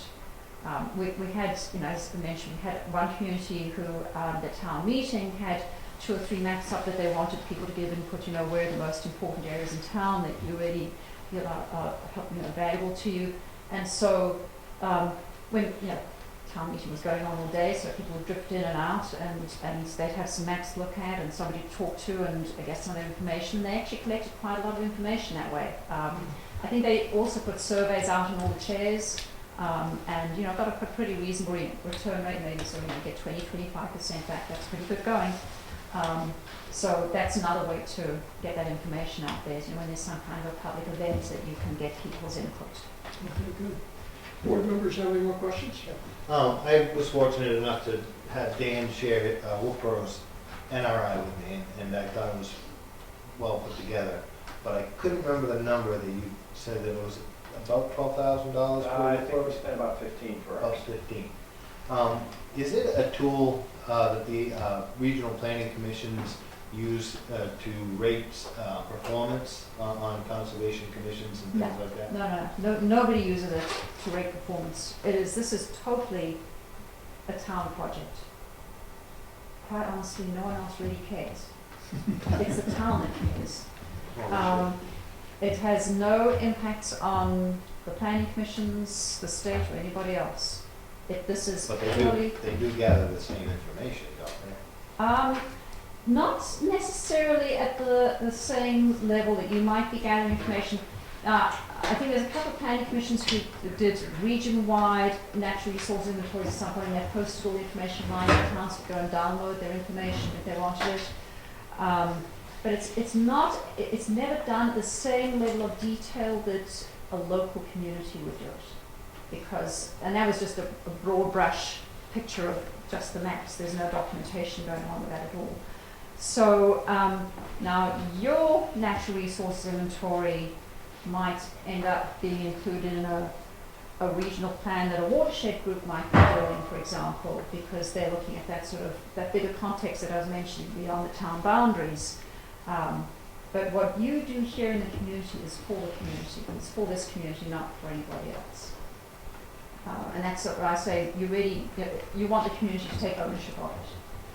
And you want to be something that the community has had input to, and this is people feel like this is where they want to go. And this is really one piece of all the natural resources type documents and master plan documents and zoning and all kinds. It's just one piece of all the pieces that can be done in town. Okay. Does anyone in the audience have a question? Is this an evolving plan? I mean, do you go back and update it every so many years? You can go back and update it. It doesn't necessarily need to be every year. I think it's good to think of it as an evolving plan because, quite honestly, if you don't, it sits on a shelf, and that's an expensive way to put a document together that's going to gather dust. You want to do something that you're going to be able to actively use over time. So it's something like, every couple of years you look at it and see if there's any information you want to add. You check to see if there have been any updates to any data layers that might be available at the statewide level that you can include.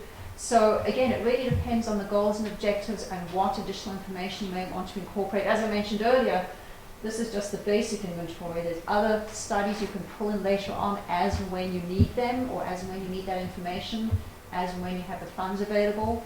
So that's kind of what I mean by evolving, because your goals change over time as well, and your needs change. So that's where, having it as a kind of a living document, I think, can only be beneficial in the long run. So may I ask another question? Go ahead. So if a endangered salamander is found by someone, Yeah. they would add that to the inventory. It depends if you are, well, no, not necessarily. We're not necessarily having people adding individual species to that. Maybe if they saw an endangered salamander, they may want to report it to the Natural Heritage Bureau or something if it's something highly unusual. But you wouldn't necessarily be updating. And the other thing is with wildlife species, they move around. So what might be in one location today is not necessarily there tomorrow, which is why we feel it's better to look at habitats. What habitat is good for, what types of habitats are good for different species.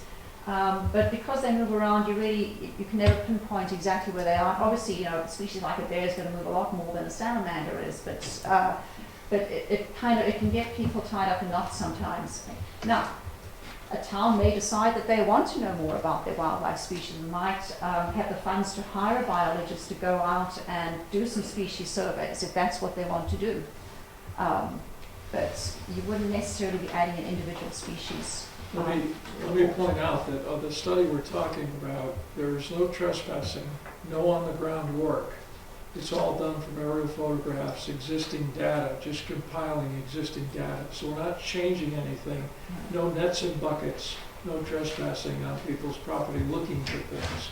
It's all done from data from satellites and aerial photographs. So yeah, this is it's basically, the basic inventory is all done with publicly available information as opposed to information that's being collected. If that's being done from the air, why even make it a requirement, or why not?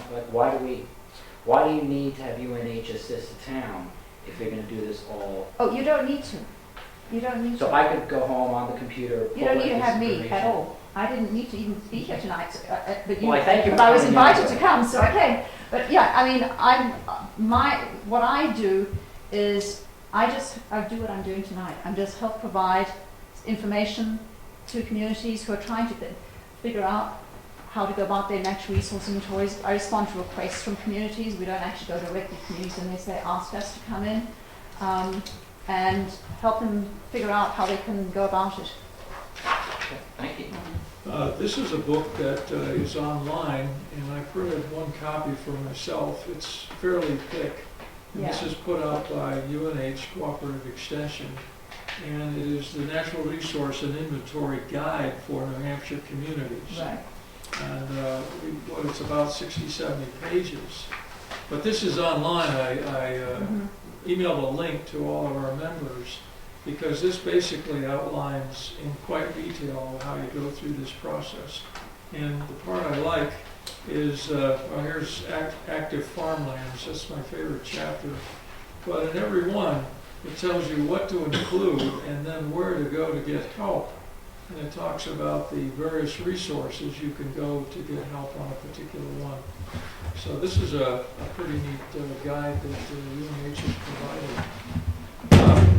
Rob, another Yeah. question? Well, I wanted to thank you too for coming up here, and taking your time to do this, but what David just said about no trespassing, no hands-on, I had to choke because I had a horrible experience 2 weeks ago, coming home and having my 13-year-old ask me, how far away is our well? How far from the septic system? Where is the local brook? You know, how deep is our well drill? AWWA went to the school and sent water bottles home with all the students and a big questionnaire to fill out. And to me, it was an invasion of privacy. I thought it was pretty smoke and mirrors for Dave to say there's no trespassing going on here, because when you have, you know, your own personal well that you paid to drill, and people like AWWA who are associated with UNH and they do gain federal monies and stuff like that, it's a kind of a sneaky way to get information that, you know, that goes, they're gathering the information for a reason. Yeah, And I'm real curious to know, you know, Um, how many other classes or schools and stuff like that are being used I to don't gather know. this type of I don't information. know. But I think it's definitely, it's a personal prerogative to decide whether or not to take part in such a survey. And if you feel uncomfortable with it, then you have every right to say, I prefer not to participate. My child was told that she needed to bring that in the questionnaire, and it was, the wording was, if you're on the town system, which I was surprised about, because if you're on the town system, you certainly want to know if the water's polluted. But if you're on the town system, go to your grandparents' house and get the information from their well. So it was, you know. I actually don't see what that has to do with the Well, natural like resources. water quality is something that the Well, NRI. this is Well, I think, you know, again, getting back to the natural resource inventory, you guys are in charge. Yeah. You decide what you want to do, how you want to gather information, and the basic inventory that I'm suggesting would be a good first step for you relies totally on existing mapped information. Doesn't involve gathering any additional data. If you want to gather additional data at a later stage and decide on the best way for yourselves and how you want to gather that data, that's fine. And that would come down the road. And really, it's, as I say, it's in your hands. This is where it's your inventory and you make the decisions on how you want to go about it. One more question. Can you come back and help us out as we go along this process? Could you? Sure, yeah. Okay. All right. Nancy, do you have anything for us tonight? No, just Amanda loves it back here. All right. We have other business to do. Absolutely. And I know you have a Enough of your long time, drive. so. What I'm going to suggest is that we take about a 5-minute recess, and you can gather your equipment, and then we're going to get a drink of water and then go back to our normal Sure. business we have to do every night and hopefully get that wound Well, up. thank you for letting me take up a chunk of Thank you your for time. Thank you very much. Thank you. Enjoy the presentation. All your good work. Yeah, so just let me know when you need any. She gave it to me, I really didn't see it. I think that's good. Well, on what minutes we need to approve? Looks like the only ones that really need to be addressed is the 11/14, the January 14th, No, in December 4th. December 4th. Okay. Okay, I think I read those both some time ago. Yeah. I'll accept a motion to. No, I'd like to make some amendments, Dave. Do you have a copy? Yes, I have my copy with me. Are you looking at 12/4 or 11? I'm looking at 12-4. Okay, Just, just because that's the one I've got open. That's what I wanted to make sure of. What change do you have in mind? well, I think that, page 2, down around Mr. Fogg, expressed my concern about spending money for a report that might be out of date very soon. I thought I had stated that the items covered by the basic NRI report don't change. I thought I had made that statement, but if Dave would like to, You're gonna need to be a little bit more specific about where it is. Right in the middle of the paragraph, and I think I said that. okay, well, fine. I know Maybe we both I did. reiterated it if you said it. I'm glad we agreed on it, that, Okay, I found the sentence. yeah. How would you like it phrased?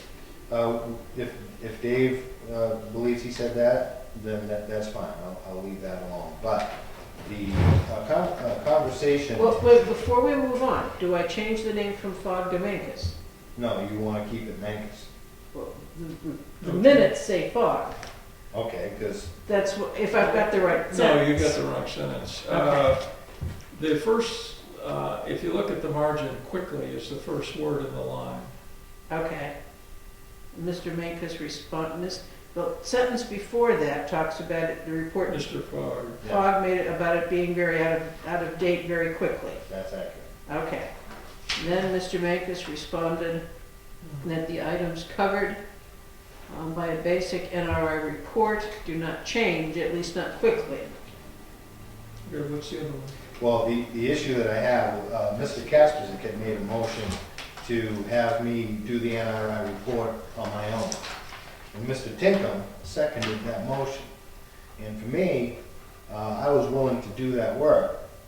And there was some conversation about that. And then Peter withdrew his motion, Dave withdrew his second. And I view that as browbeating. And I think it's an important part of the meeting. Because Where is this from? it's not in there. But Peter Kaspersick had motioned to appoint me to do the NRI. Dave Tinkham had seconded that motion. And discussion followed. Now, it may be a joke to some people on this commission, but I think it was a classic Kaspersick move where you browbeat people. And for no reason, that motion was withdrawn, but it wasn't included in the minutes. And I think it's important to have that Just tell me where you want it to go. right after, And obviously, everyone else has to approve it. the people who were here, yeah. Well, there would have to be a second and a vote on it. Mr. Fogg reiterated the statutory need for the commission to produce the document. Okay. At that point, Mr. Kaspersick, You're gonna have to help me here, Ralph. Okay. Where are you? you want to go Page 2? page 2, prior to the margin where Dave pointed out how quickly you go up in the line a little bit.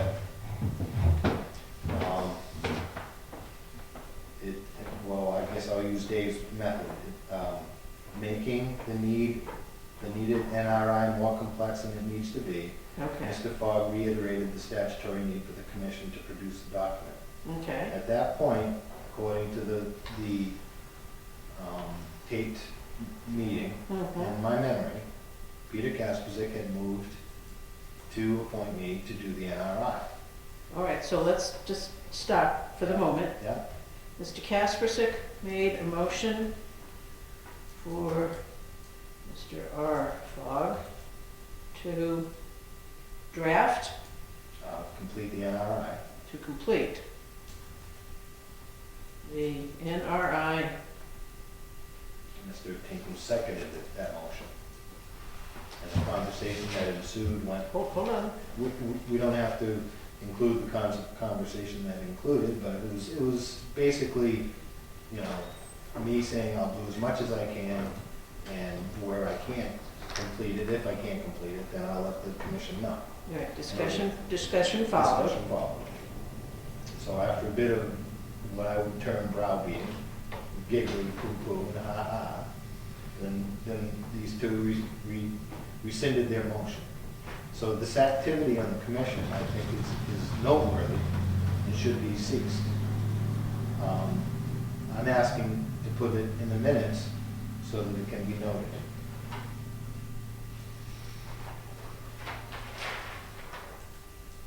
Dave, do you agree that that happened? I don't remember every single sentence in the meeting that happened a long time ago. I guess my recollection is that you were offering to do all this yourself instead of hiring somebody, and if Peter made that remark, it might have been tongue-in-cheek. Well, of course it was tongue-in-cheek. It was an effort to browbeat. Well, I don't put tongue-in-cheek things in the minutes It generally. was seconded and discussion had followed. All right, so Ralph, what I've got here is Mr. Kaspersik made a motion for Mr. Fogg to complete the NRI. Mr. Tinkham seconded the motion, discussion followed. Mr. Kaspersik withdrew his motion and Mr. Tinkham withdrew his second. That would be more accurate to what happened at that meeting. Is there anything more in this paragraph? Not in this paragraph. Okay.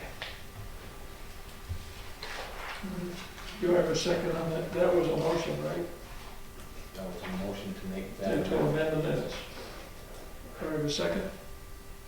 I don't think we need to amend those, right? It would be added to. Yeah, we would. So it would be an amendment. We When we could get do to the them end all of at the once. minutes, you see what else Ralph has, when we get to the end of the minutes, we can say that we recommend them as amended or not. Okay, do you have anything else? Page 3, top paragraph, where it states during the discussion, would be 6 lines down. During the discussion, it was pointed out that 1, the town can change the definition of a butter. 2, that in similar circumstances, another member was obligated by the town to notify each resident. I'd like to make it clear that that was Mr. Kaspersik that stated that.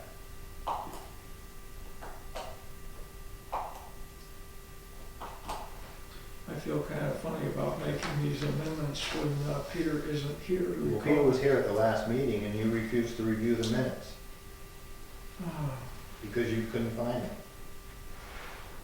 well, I'm just saying that what you're saying is you're attributing a sentence to Peter Casper. Do you want to check the tape, Dave? Would you like to review the tape? I would not like to be here till midnight. We don't have to be. I think it's not right to attribute any sentence to somebody who's not here tonight because he may have something to say about it. He may deny that he said it or whatever. His recollection may be different. No, but that's fine, David, but Ralph's got an opinion, and I think he's just bringing up his opinion, just like Peter, if he was here, would bring up his. We could still elect not to vote on the minutes until Peter's here, but Ralph's got every right to. Right, Ralph, if I'm going to amend item 2, that in similar circumstances, another member, Mr. Kaspersik, related that he was obligated by the town to notify each resident. Is that more what you remember? That would be accurate. And again, it's a conduct issue as far as I'm concerned. All right, you want on this, the fact that these are conduct issues as part of the minutes. Yes.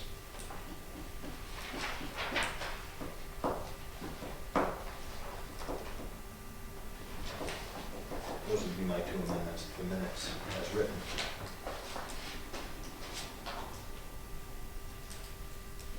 Okay, so you're all set now? I'll make a motion on the minutes of 12-4. 12-4 that we hold off until Peter's here also to approve these minutes. I'll second Okay. Why don't you make that as a draft copy and Send them out. send them out? Okay, just leave it as a draft and say they've been amended, and please take a look at these. Did the amendments show as anything different in type font or color or anything, or is it just changed? Normally they don't, but I can. Yeah, why don't you do something, because Okay. we had a hard time finding it. Well, and, my problem is, we've got to remember this in the next meeting, that may be an issue. All you gotta do is review the tape, and it'll be clear. You got it, Joe. I don't want to know what we changed, and I wouldn't know by looking at the minutes. Okay, I'm putting them in italics at the moment. that'll be great. I'm sorry? I said you probably would have known if you didn't just stand up and walk out of the room during the discussion. Well, I'm sorry, but I had to use the men's room, and I have to have your permission You don't need my to permission. drain my blood, and I'm on the wrong committee. You don't need my permission, Dave. All right, we have previously reviewed permit application not approved. Is it, let's hold on a Okay. second. I have a motion to hold up voting on the 12-4 minutes until Peter can be present. As part of the discussion, All right, did we second and vote that? Yeah, I Ralph second. seconded. Ralph, I should have second. But we didn't vote. Draft, mail, highlight. That's the shorthand for what's gonna be in my discussion.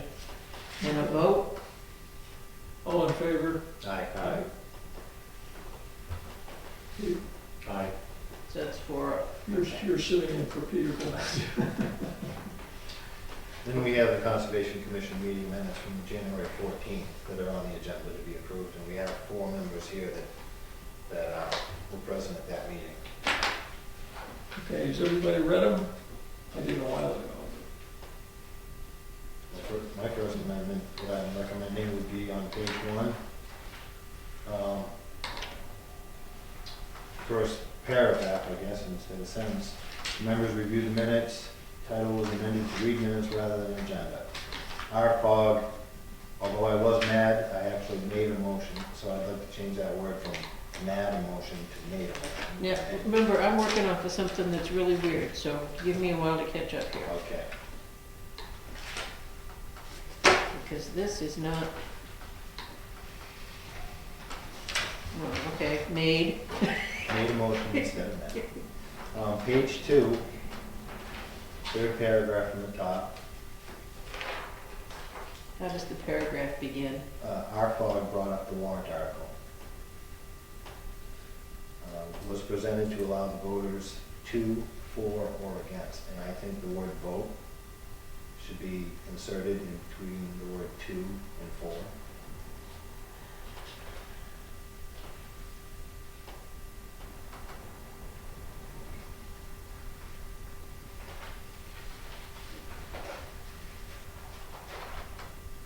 I still have, this is ridiculous.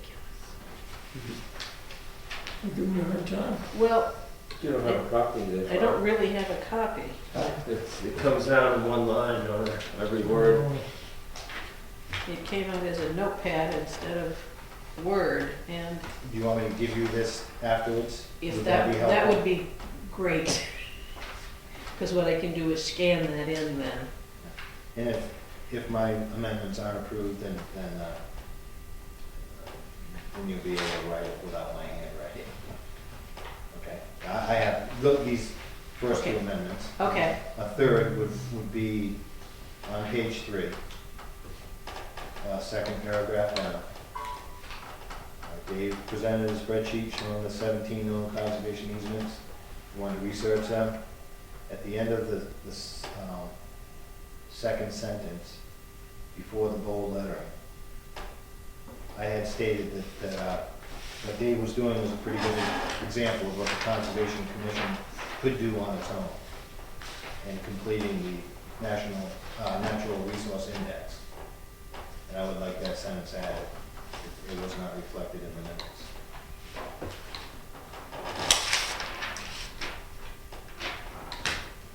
And that would be my final proposed amendment. I make a motion, we approve the minutes of January 15th, is this? 14. January 14th, Second. as amended. Second.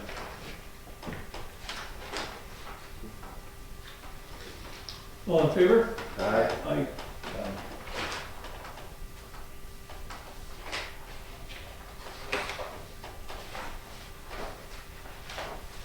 Okay, I don't have a pencil. Okay. No, I don't have. Yeah, right. Any other? Okay, that was there. And adding a sentence, okay. Thank you. Okay, do we have any previously received permit applications not approved? No. Review and update of committee activity, forestry committee. We had a bad weather day when we were gonna take our walk. What was it, 1 degree? Then we've had snow. We'll reschedule that. It was 7 degrees this morning. I hope to make it about 25 degrees before we take that. Natural resource inventory ad hoc committee, we haven't made any progress. Well, we have made progress tonight toward that. No, would that be it, or? Well, I'll figure out how to. Yeah. Well, we discussed it tonight as part of our overall. Well, yeah, I mean, we had this, but you made no decisions about an ad hoc committee. No, but it came up as at the end of that discussion. Mr. Chair, What? at the last meeting, we did discuss defining index and inventory and clarification. Mhm. And I believe Nate tasked himself, but I also tried to find out the difference between an index and an inventory. And as I tried to clarify with Amanda, I believe an inventory is a itemized characteristics of an index. And an index is a simple listing. So the RSA 36 does call for a natural resource index, a simple listing. And the direction the Conservation Commission may follow is for a natural resource inventory, which Amanda stated there was no difference, but according to Webster's there is. So you're calling an inventory, you've defined an inventory as? An itemized characteristics of an index. So that's based on the wording of the RSA, which mandates that we do an index. Mandates we do an index. This is a copy of that, if you haven't seen one lately. That's the I don't RSA. even know what that Well, I think means. I do have a copy of that. Yeah. Itemized characteristics. Yeah, Well, if you have a red bouncing ball, or you have a ball, I think the red bouncing ball would be itemized characteristics. And the ball would be, the index? say I have. So we have wildlife, we have black Lakes, bear, yeah. and we have We snakes. have lakes, we have hills, we have fields, or we have, this field over here is 118 acres and it has, steep slopes on the east side and water running on the west side. Amanda said the use of words in the RSA, which is quite often true, are not the best description. You could do it, if anyone wants to see what a natural resource inventory looks like, if you do a Google search and just type in natural resource inventory NH, you'll get about 30 towns. And they're online and you can actually read them. And so you'll have plenty of examples of what it is. Okay. We repositioned the NRI inventory, Amanda Stone to the first item, so now we're down to master plan, nothing happening on that. Did you put Union Meadows purchase on the agenda for no reason? It just didn't come off. No, I skipped it. Union Meadows, we have one issue there. It turns out, I had a conversation with the PREP grant, which was $4,000, and we were gonna use that for the legal services, and the legal service bill is $4,000, which we paid. I talked to the young fellow that runs that, and he says, just because the town isn't purchasing the land doesn't mean that we're disqualified from that grant. And I'm gonna get some more clarification, but apparently if I complete the paperwork and send it in, at the point that the land is conserved, we still may be eligible for that grant. The other two are gone, but that would help. We did get that grant awarded to us, and They do have a bill from BC and Environmental yeah, for $1,500. Mr. Chairman, I would ask that if that goes further, could you bring it to the Conservation Commission so that we're all in the loop and able to see what your activity is and possibly have input? yeah, I will copy you on all the emails the way I usually do when I just asked him that one question, which I relayed to you, and I have an application here. And basically, one of the things is matching funds. And I may actually go down to Portsmouth and sit down with him and talk about this in detail.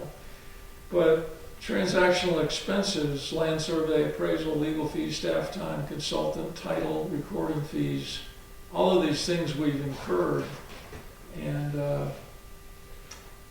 I just need a little clarification on that. But the first conversation is we may not lose the grant simply because we aren't buying the land. I'm just hoping you'll bring it to the table and discuss it with the Conservation Commission, and then, maybe gain some direction from these fellow commission members. Does anyone object to us pursuing, or me pursuing the $4,000 grant the way we started? Anyone object to pursuing the grant? I would object to the methodology that we've exercised in the past. Like I shouldn't talk to this guy? No, like you've been just doing everything on your own without. All right, good, take care of it, it's your job. Anyone have an objection to, I do. you want to take care of it? All I'm asking, Dave, is Drive that you down to bring it- Portsmouth, talk to him, call him on the phone. I'm asking you to bring the information to the Conservation. I always Commission do. After the fact. Well, you gotta get the information and bring it here, Ralph. I just agree. brought I'm the asking information here. You want to run with it? I'm happy to let you No, I do did, it. I don't want to run with it, Dave, I want Well, to. then let me do it. Why don't, no, see, you're pretty You want slick. nobody to You're do pretty it? slick, Dave. You I'm want- not gonna say, go ahead, Dave, and do it. I'm asking you to bring this issue to the commission so I we just can did. all digest it. I just did. It sounded to me like you're ready to go down to Portsmouth and sign a piece of paper. I make a motion that Dave Mankus goes to Portsmouth. If we are eligible, he signs whatever paper and does it. We don't reason to bring it back to us. We're gonna save $4,000. Where's the rocket science in that? We have the grant awarded to us. You authorized me to spend $75 on court fees to I get made a documents. motion. Authorized him to do $4,000. I made a motion and the commission authorized it, Dave. Don't spin it, please. Let's just The move on. commission authorized me to apply for this grant. We wouldn't be talking about it. I if don't hadn't remember applied. discussion on a $4,000 grant, Dave. I don't remember that ever being brought to the commission and discussed. I discussed it in front of the selectmen, discussed it in front of this commission. And that's the problem. You discussed it in other places, but you didn't discuss it with the commission. Well, if you're so good at reading the notes, maybe you can find it. All I'm doing, Dave, is asking you to bring it. We have a to us. motion on it for me to handle this.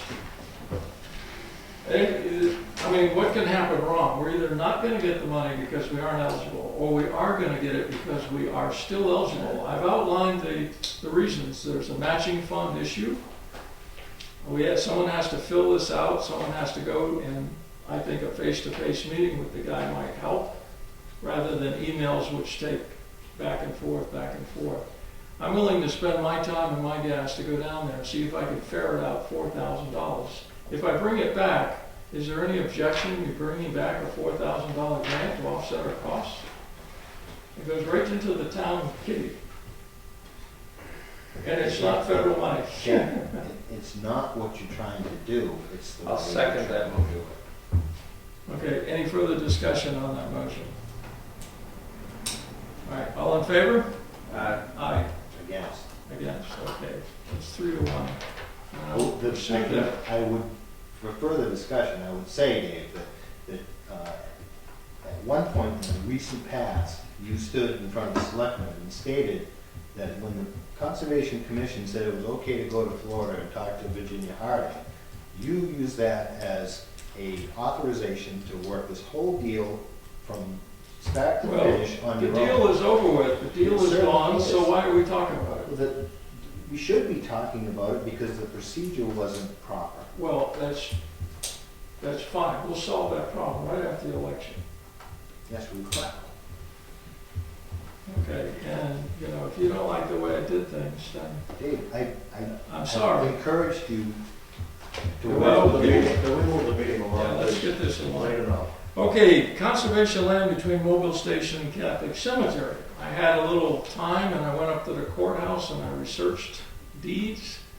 And the problem is, I went back to the 1800s on the deeds, and if anyone has done this kind of research, it was 1948 before there was any mention of a pin or any fixed location on the ground or any distance. When you go back to the 1800s, the deeds are written in script handwriting, and they refer to my property goes to my neighbor, and my other neighbor, and my other neighbor, and my other neighbor.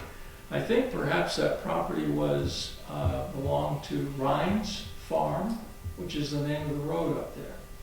So I couldn't get anything definitive, but I can tell you this: what Judy told me and Pam Judge in a meeting with Heritage is that the deed refers to a part of the parcel being sold to the river. And it makes by suggestion that there could be another part across the river, but it's not definitive. So what I've done is I've contacted the Catholic Diocese in Manchester, because the question would be, how far does the Catholic cemetery land come toward the river?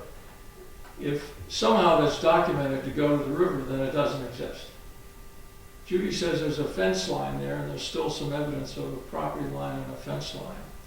But researching deeds is very difficult. So anyway, I'm going to find out what the Catholic Diocese says about it and bring it to the meeting whenever I find any information about it. That's kind of a small matter, but it could wind up to be something in the future. New business. Did you want to discuss master plan, Dave? I interrupted you and we were about to hit that, asking you to Nothing new. New business, new permits. Yeah. We got some? Well, we don't have any new applications. We have quite a bit of correspondence from the DBS. Okay, let's go right to correspondence. Correspondence. Okay, while we have to read these things individually, I also have this nomination form we discussed for Nate at the last meeting. Nomination, Nate's term is running out this year. Usually this is done after the elections, but Nate is here, he's willing to serve 3 more years. We had a discussion at a previous meeting. He agreed he would serve. The only sense I can see is if someone from the public came and wanted to volunteer, I would say that there would be an opening for alternate. But if Nate has got the experience, he's the vice chair, he's willing to serve, I think we can do this before the election. If anybody comes forward at this season of volunteering, we certainly have space for him as an alternate. But I can't see taking somebody new and giving him Nate's seat when he has the popular support of the whole board. I don't know if we officially voted on that. Do you remember? Yes, we did. It wasn't there. It was in the minutes that we already approved for the 14th of January. We did. We did approve it. Okay, so I can sign this and we can send it to the selectmen.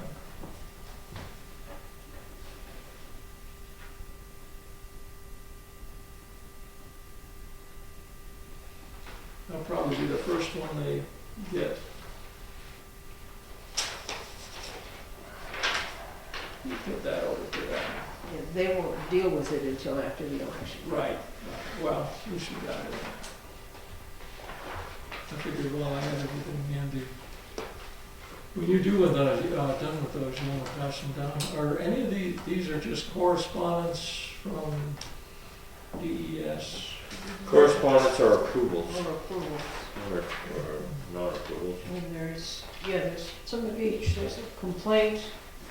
There's a couple of pieces of correspondence regarding the Linscott parcel.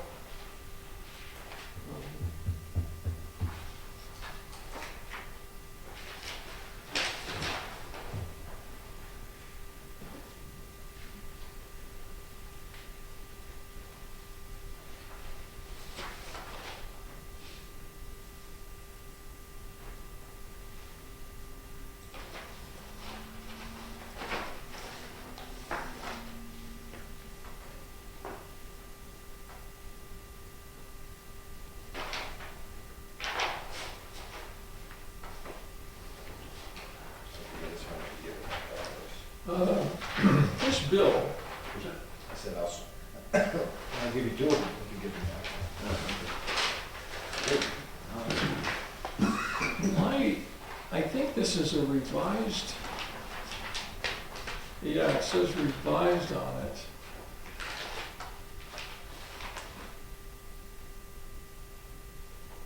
Right, you authorized payment of $24.88 in November. And that's the last bill I've seen. What's happened is they sent us a bill which exceeded the $4,000, and then they sent a revised bill when they realized that they had a cap of $4,000. So I think I really need to take this to Lisa and ferret out what she has paid and what she has in her file. This says revised right on it. Okay. It's not a matter of putting down their actual time. Does anyone want to see the bill is totally BCM environmental? This is the bill for $4,000 for that.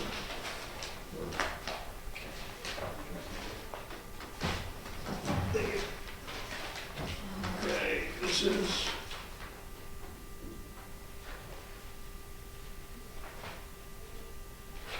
And did you just say this is what you talked about going to Portsmouth about?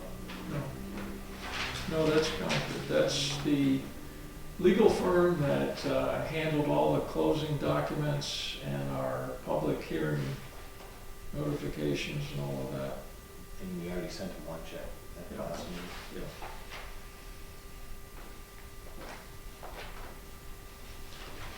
Did we pay him something other than what I know about in November? Something like I'm not sure. 16. I'm not sure what she's done. I know we had a bill and we approved it and gave it to her. I have one here for $24.88. Besides that one, Oh, because the balance went over 4,000.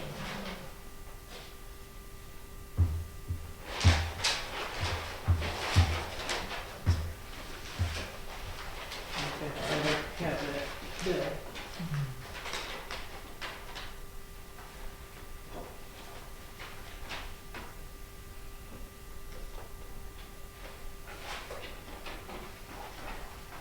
And I assume you want to hold off on the Moose Mountain Regional Greenways dues until after the election in March.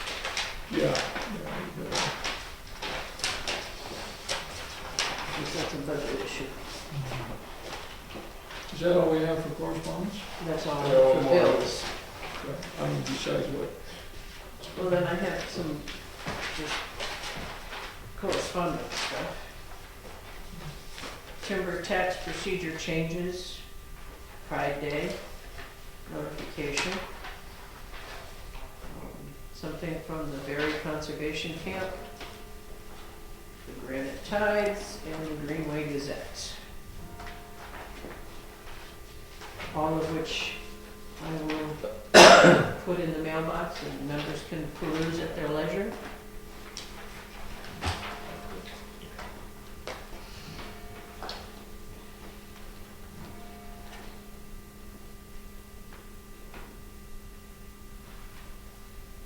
Wrote this permit by notification, is this something we need to sign, is that a permit?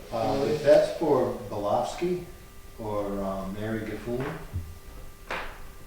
486 Bracket Road? Yes, That's already been approved by the state. It's just been sitting in the box, doing the file. I think they finished that before the last one, so. That was actually issued, I think that's just an empty envelope. I think that was That issued just around goes the back in the 18th. file, that's one we already done. I think that was issued around the 18th of January. Update commission, other board activity, anything going on at other boards?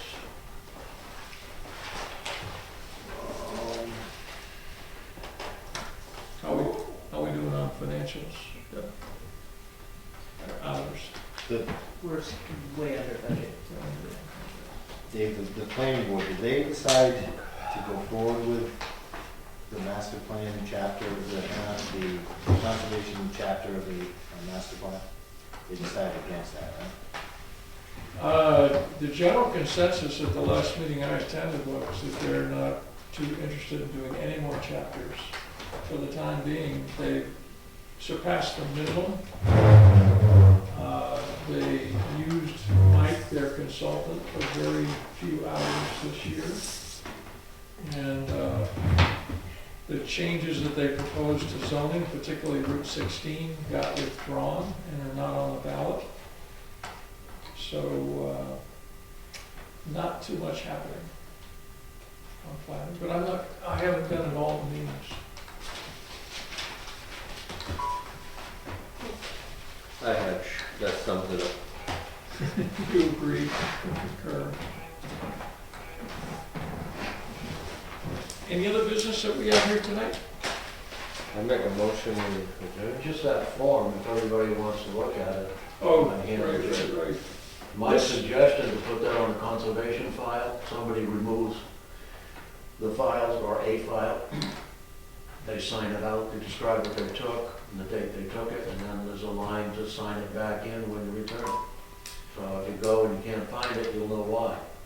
You know who has it. I think on the issue of taking anything that belongs to the town, the Arthur Capello, Cindy Bickford, Cheryl, and Michelle, if I'm remembering everybody involved, but they all, the consensus there is the town owns it, people can come in and sit down and visit the information, work with the information. I think Teresa may even share the sentiment. I believe Teresa did have input. Don't take anything out of the town hall if it took tax dollars to get it in here. So, I had a discussion with her, and I think your message was specific about some maps that are kept in the land use department. right, yeah. And my recollection of my discussion with Teresa was that those files that are ours and RCAP that are there for our use. I guess my concern is that a lot of times people that work during the day do not have time to come in and spend hours in the town hall. With this system of checkout, if people want to take, I think that as we go forward, and Dave has made a great start on this, to discern what uses we may have of conservation land, so that we can eventually publish a public pamphlet so that people can know where they can go snowshoeing and all. If Dave or someone wants to do some more work on that, the idea of checking it out and taking it home seems acceptable to me. Let me just briefly explain what it entails from my standpoint. I created, out of the notebook that was very well divided for each piece of property, I created a file folder for each piece. Separated it into the file folder, and then went on my computer and I pulled up the tax map and I printed out that portion of the tax map to show that property. I also printed out the property card. All of that gave us further information. It also gives you book and page for deed. In order to do a lot of this, I need to do it online. I find it a lot easier to work at home and get that done. It's the only way I'm going to be able to manage that. Once I'm done, the spreadsheet that I shared at the last meeting showed you the areas that I felt were incomplete because they were marked red. My next phase would be to go to Cindy Bixler's files and compare. If she has stuff we don't, then we can make copies, or vice versa. Then we'll know where the shortages are, we have to go to the courthouse to get. But I need to take one more pass at this to ensure that what I have in each file for each piece of property is accurate. There was one pointed out to me in the last meeting that the two pieces of property belong to the town, not the property names I had on it. And that was a mix-up on my part, pretty easily done when I was looking at the tax map. Yes, well, So, it's not like I'm gonna leave with these for a year, but I would like to go home, sit down, get a line, go through it, get it accurate, print out what isn't correct, take what is incorrect out of the file, put the correct into the file, and be done with it. I don't wanna run back and forth 3 or 4 times. I see one of the problems with the properties is that there may be a plan recorded that shows excluded from the conservation easement deed. If you take the tax map down there and make a sketch or something, we might be able to actually discern to a certain degree of accuracy, not certainly the way a surveyor would, what portions of the property are in conservation and what are not. For instance, if you're allowed to go snowshoeing or hunting on a property, there ought to be some kind of information we have as to how much of the property, because, you know, our map that we have tonight, it shows the entire property being conserved. It doesn't show the portion that isn't. No. Well, I just want the opportunity to finish this project. Well, But I don't want to run back and forth 6 or 7 times. I believe this stems from the incident back in December when I was complaining that Dave had been carrying this information around in your truck, right? Is that what this stems from? I mean, This No, stems We're from, developing no, this. no. It stems from the fact he brought up a viable concern. Where are the files? right, They're in the file drawer down here now. If somebody takes them out and you go looking for them, you'll know where they are. but at the time I was asking the question, they were in Dave's truck for, what, a year, as long as you had been there. And my point at that time was that I had been looking for the information.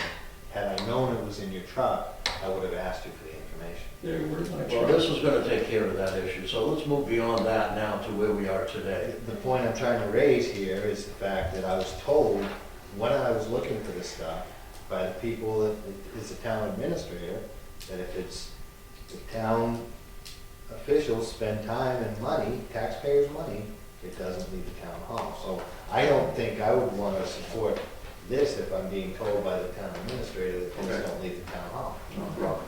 All Mr. right. Chairman, We, I resign from doing this project any further because I will not be able to accomplish it in a timely and efficient manner. well, I think this is a good system. I do support it. Well, you can support that, and we all can, and I'll happily email it to everybody that isn't here tonight, or everybody on the commission for final approval, maybe at the next meeting, and then post it on the file. But that only means that somebody took it out of the file and went downstairs with it. Doesn't mean they went outside the building. Yeah. I'm not gonna go any further with this. I can't get internet access in this building on my computer, so I would have to go home. You know, I would have to. I would have to have somebody give me the password to get online. Yeah, they won't do that. Well, if the information's in the, I guess I share your frustration, Dave, because I know how it feels to go searching for the information and spend hours in the town hall and not finding it. But if it's in the town hall, you'll find it. If it's not in the town hall, there's less frustration. But this material is of no use if we can't use it. And it's a question of how convenient it is to go home to your computer and use this material, or maybe even to take it up to the registry.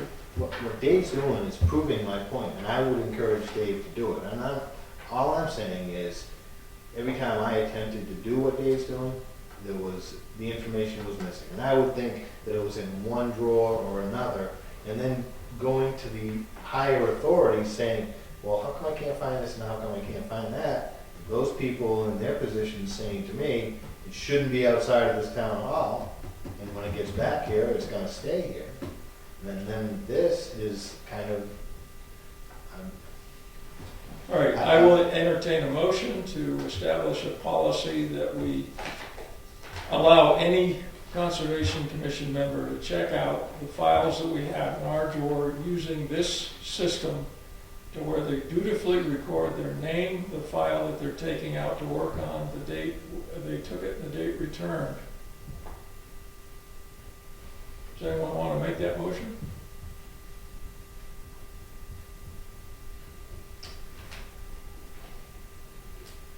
I don't know enough about it, and I think if there's files downstairs, Well, these are upstairs. they're upstairs, so I don't know where our files are or what we have for files. We have files that are in our cabinet drawer in the closet behind Tony's desk that relates to every property that we know of that's under conservation. This is the spreadsheet that Dave Yeah, did. I know, I understand that.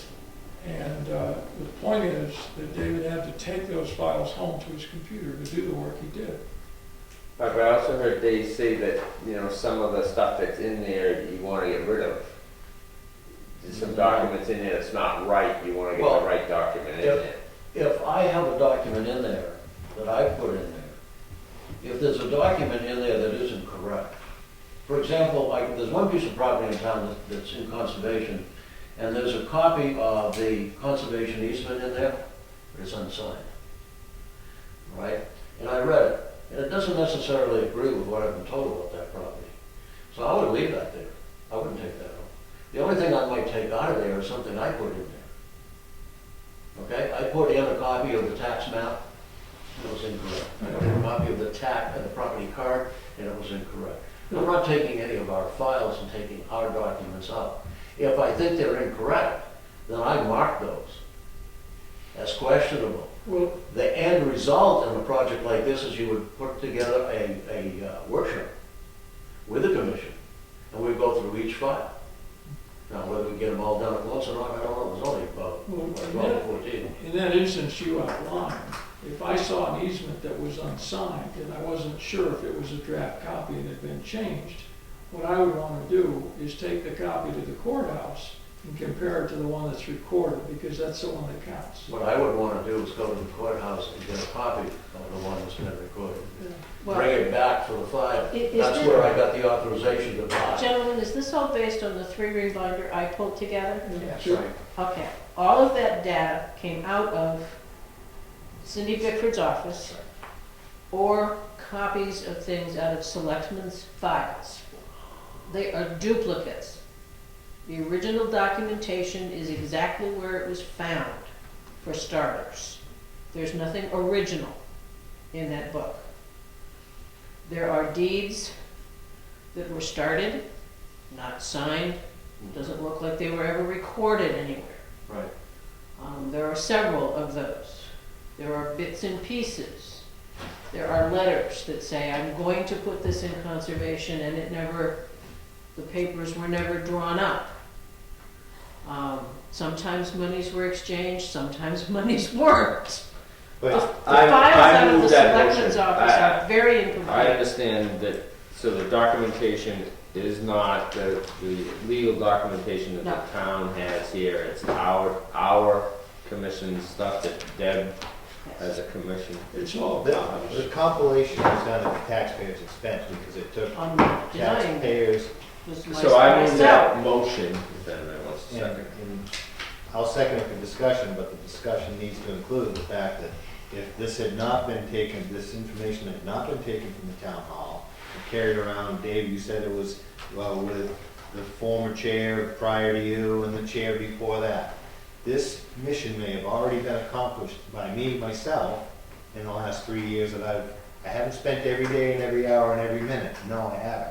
But I've spent at least 16 hours looking for this information at different times in this town hall. Well, this will tell you right where to find it now. But if I came in tomorrow and it was signed out, I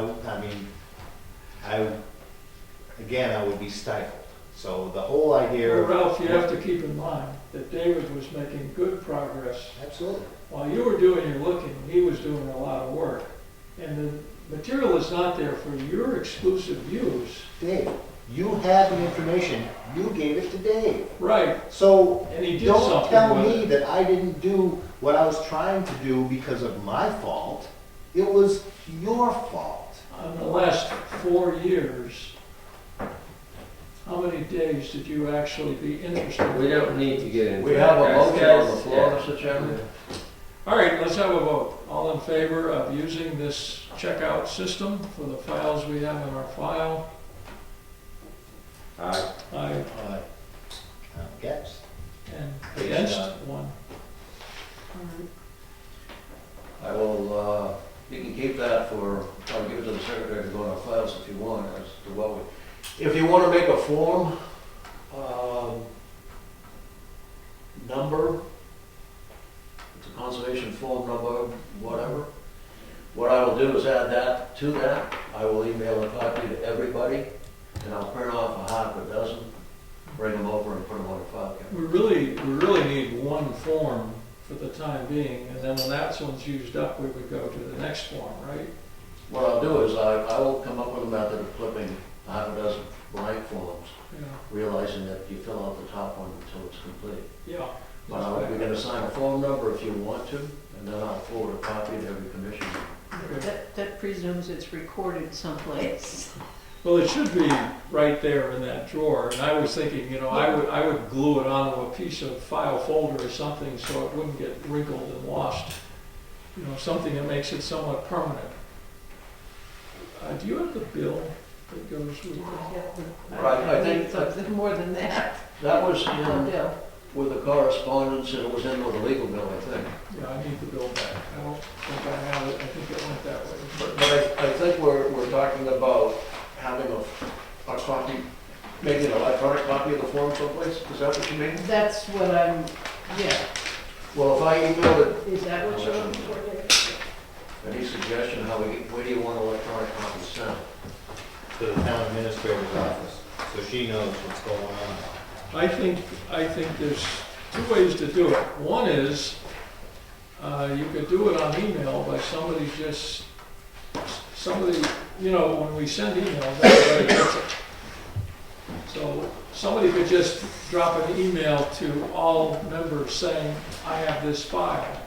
I'm That going would to be do that. electronic. Or it should be physical in the drawer on that paper. No, you don't understand. I'm going to print off a half a dozen copies and clip them to that file. Yeah. And that's your sign-out sheet. That'll be so marked. For each file? No.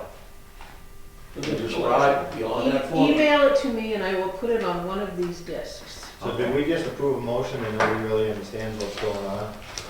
No, we approved the motion for the form, just not exactly. The The procedure. email, the email to everybody is for your information only. If you want to record it, fine. I can also send a copy to the town administrator if you so desire. It's just going to be one email. I don't know if we have, as a commission, the authority to go beyond what town administrator and the policy set forward by them people. Well, they'll let us know. Yeah, they will. Should we have a phone number or not? Do we have policies and procedures, Dave? Do you have a guideline for running meetings? Have you adopted? I don't think this board has ever had one. I know some other boards have, Are you interested in adopting any or not really? not tonight. It's 9:30. I don't know. Any other business? Motion to adjourn. Second that.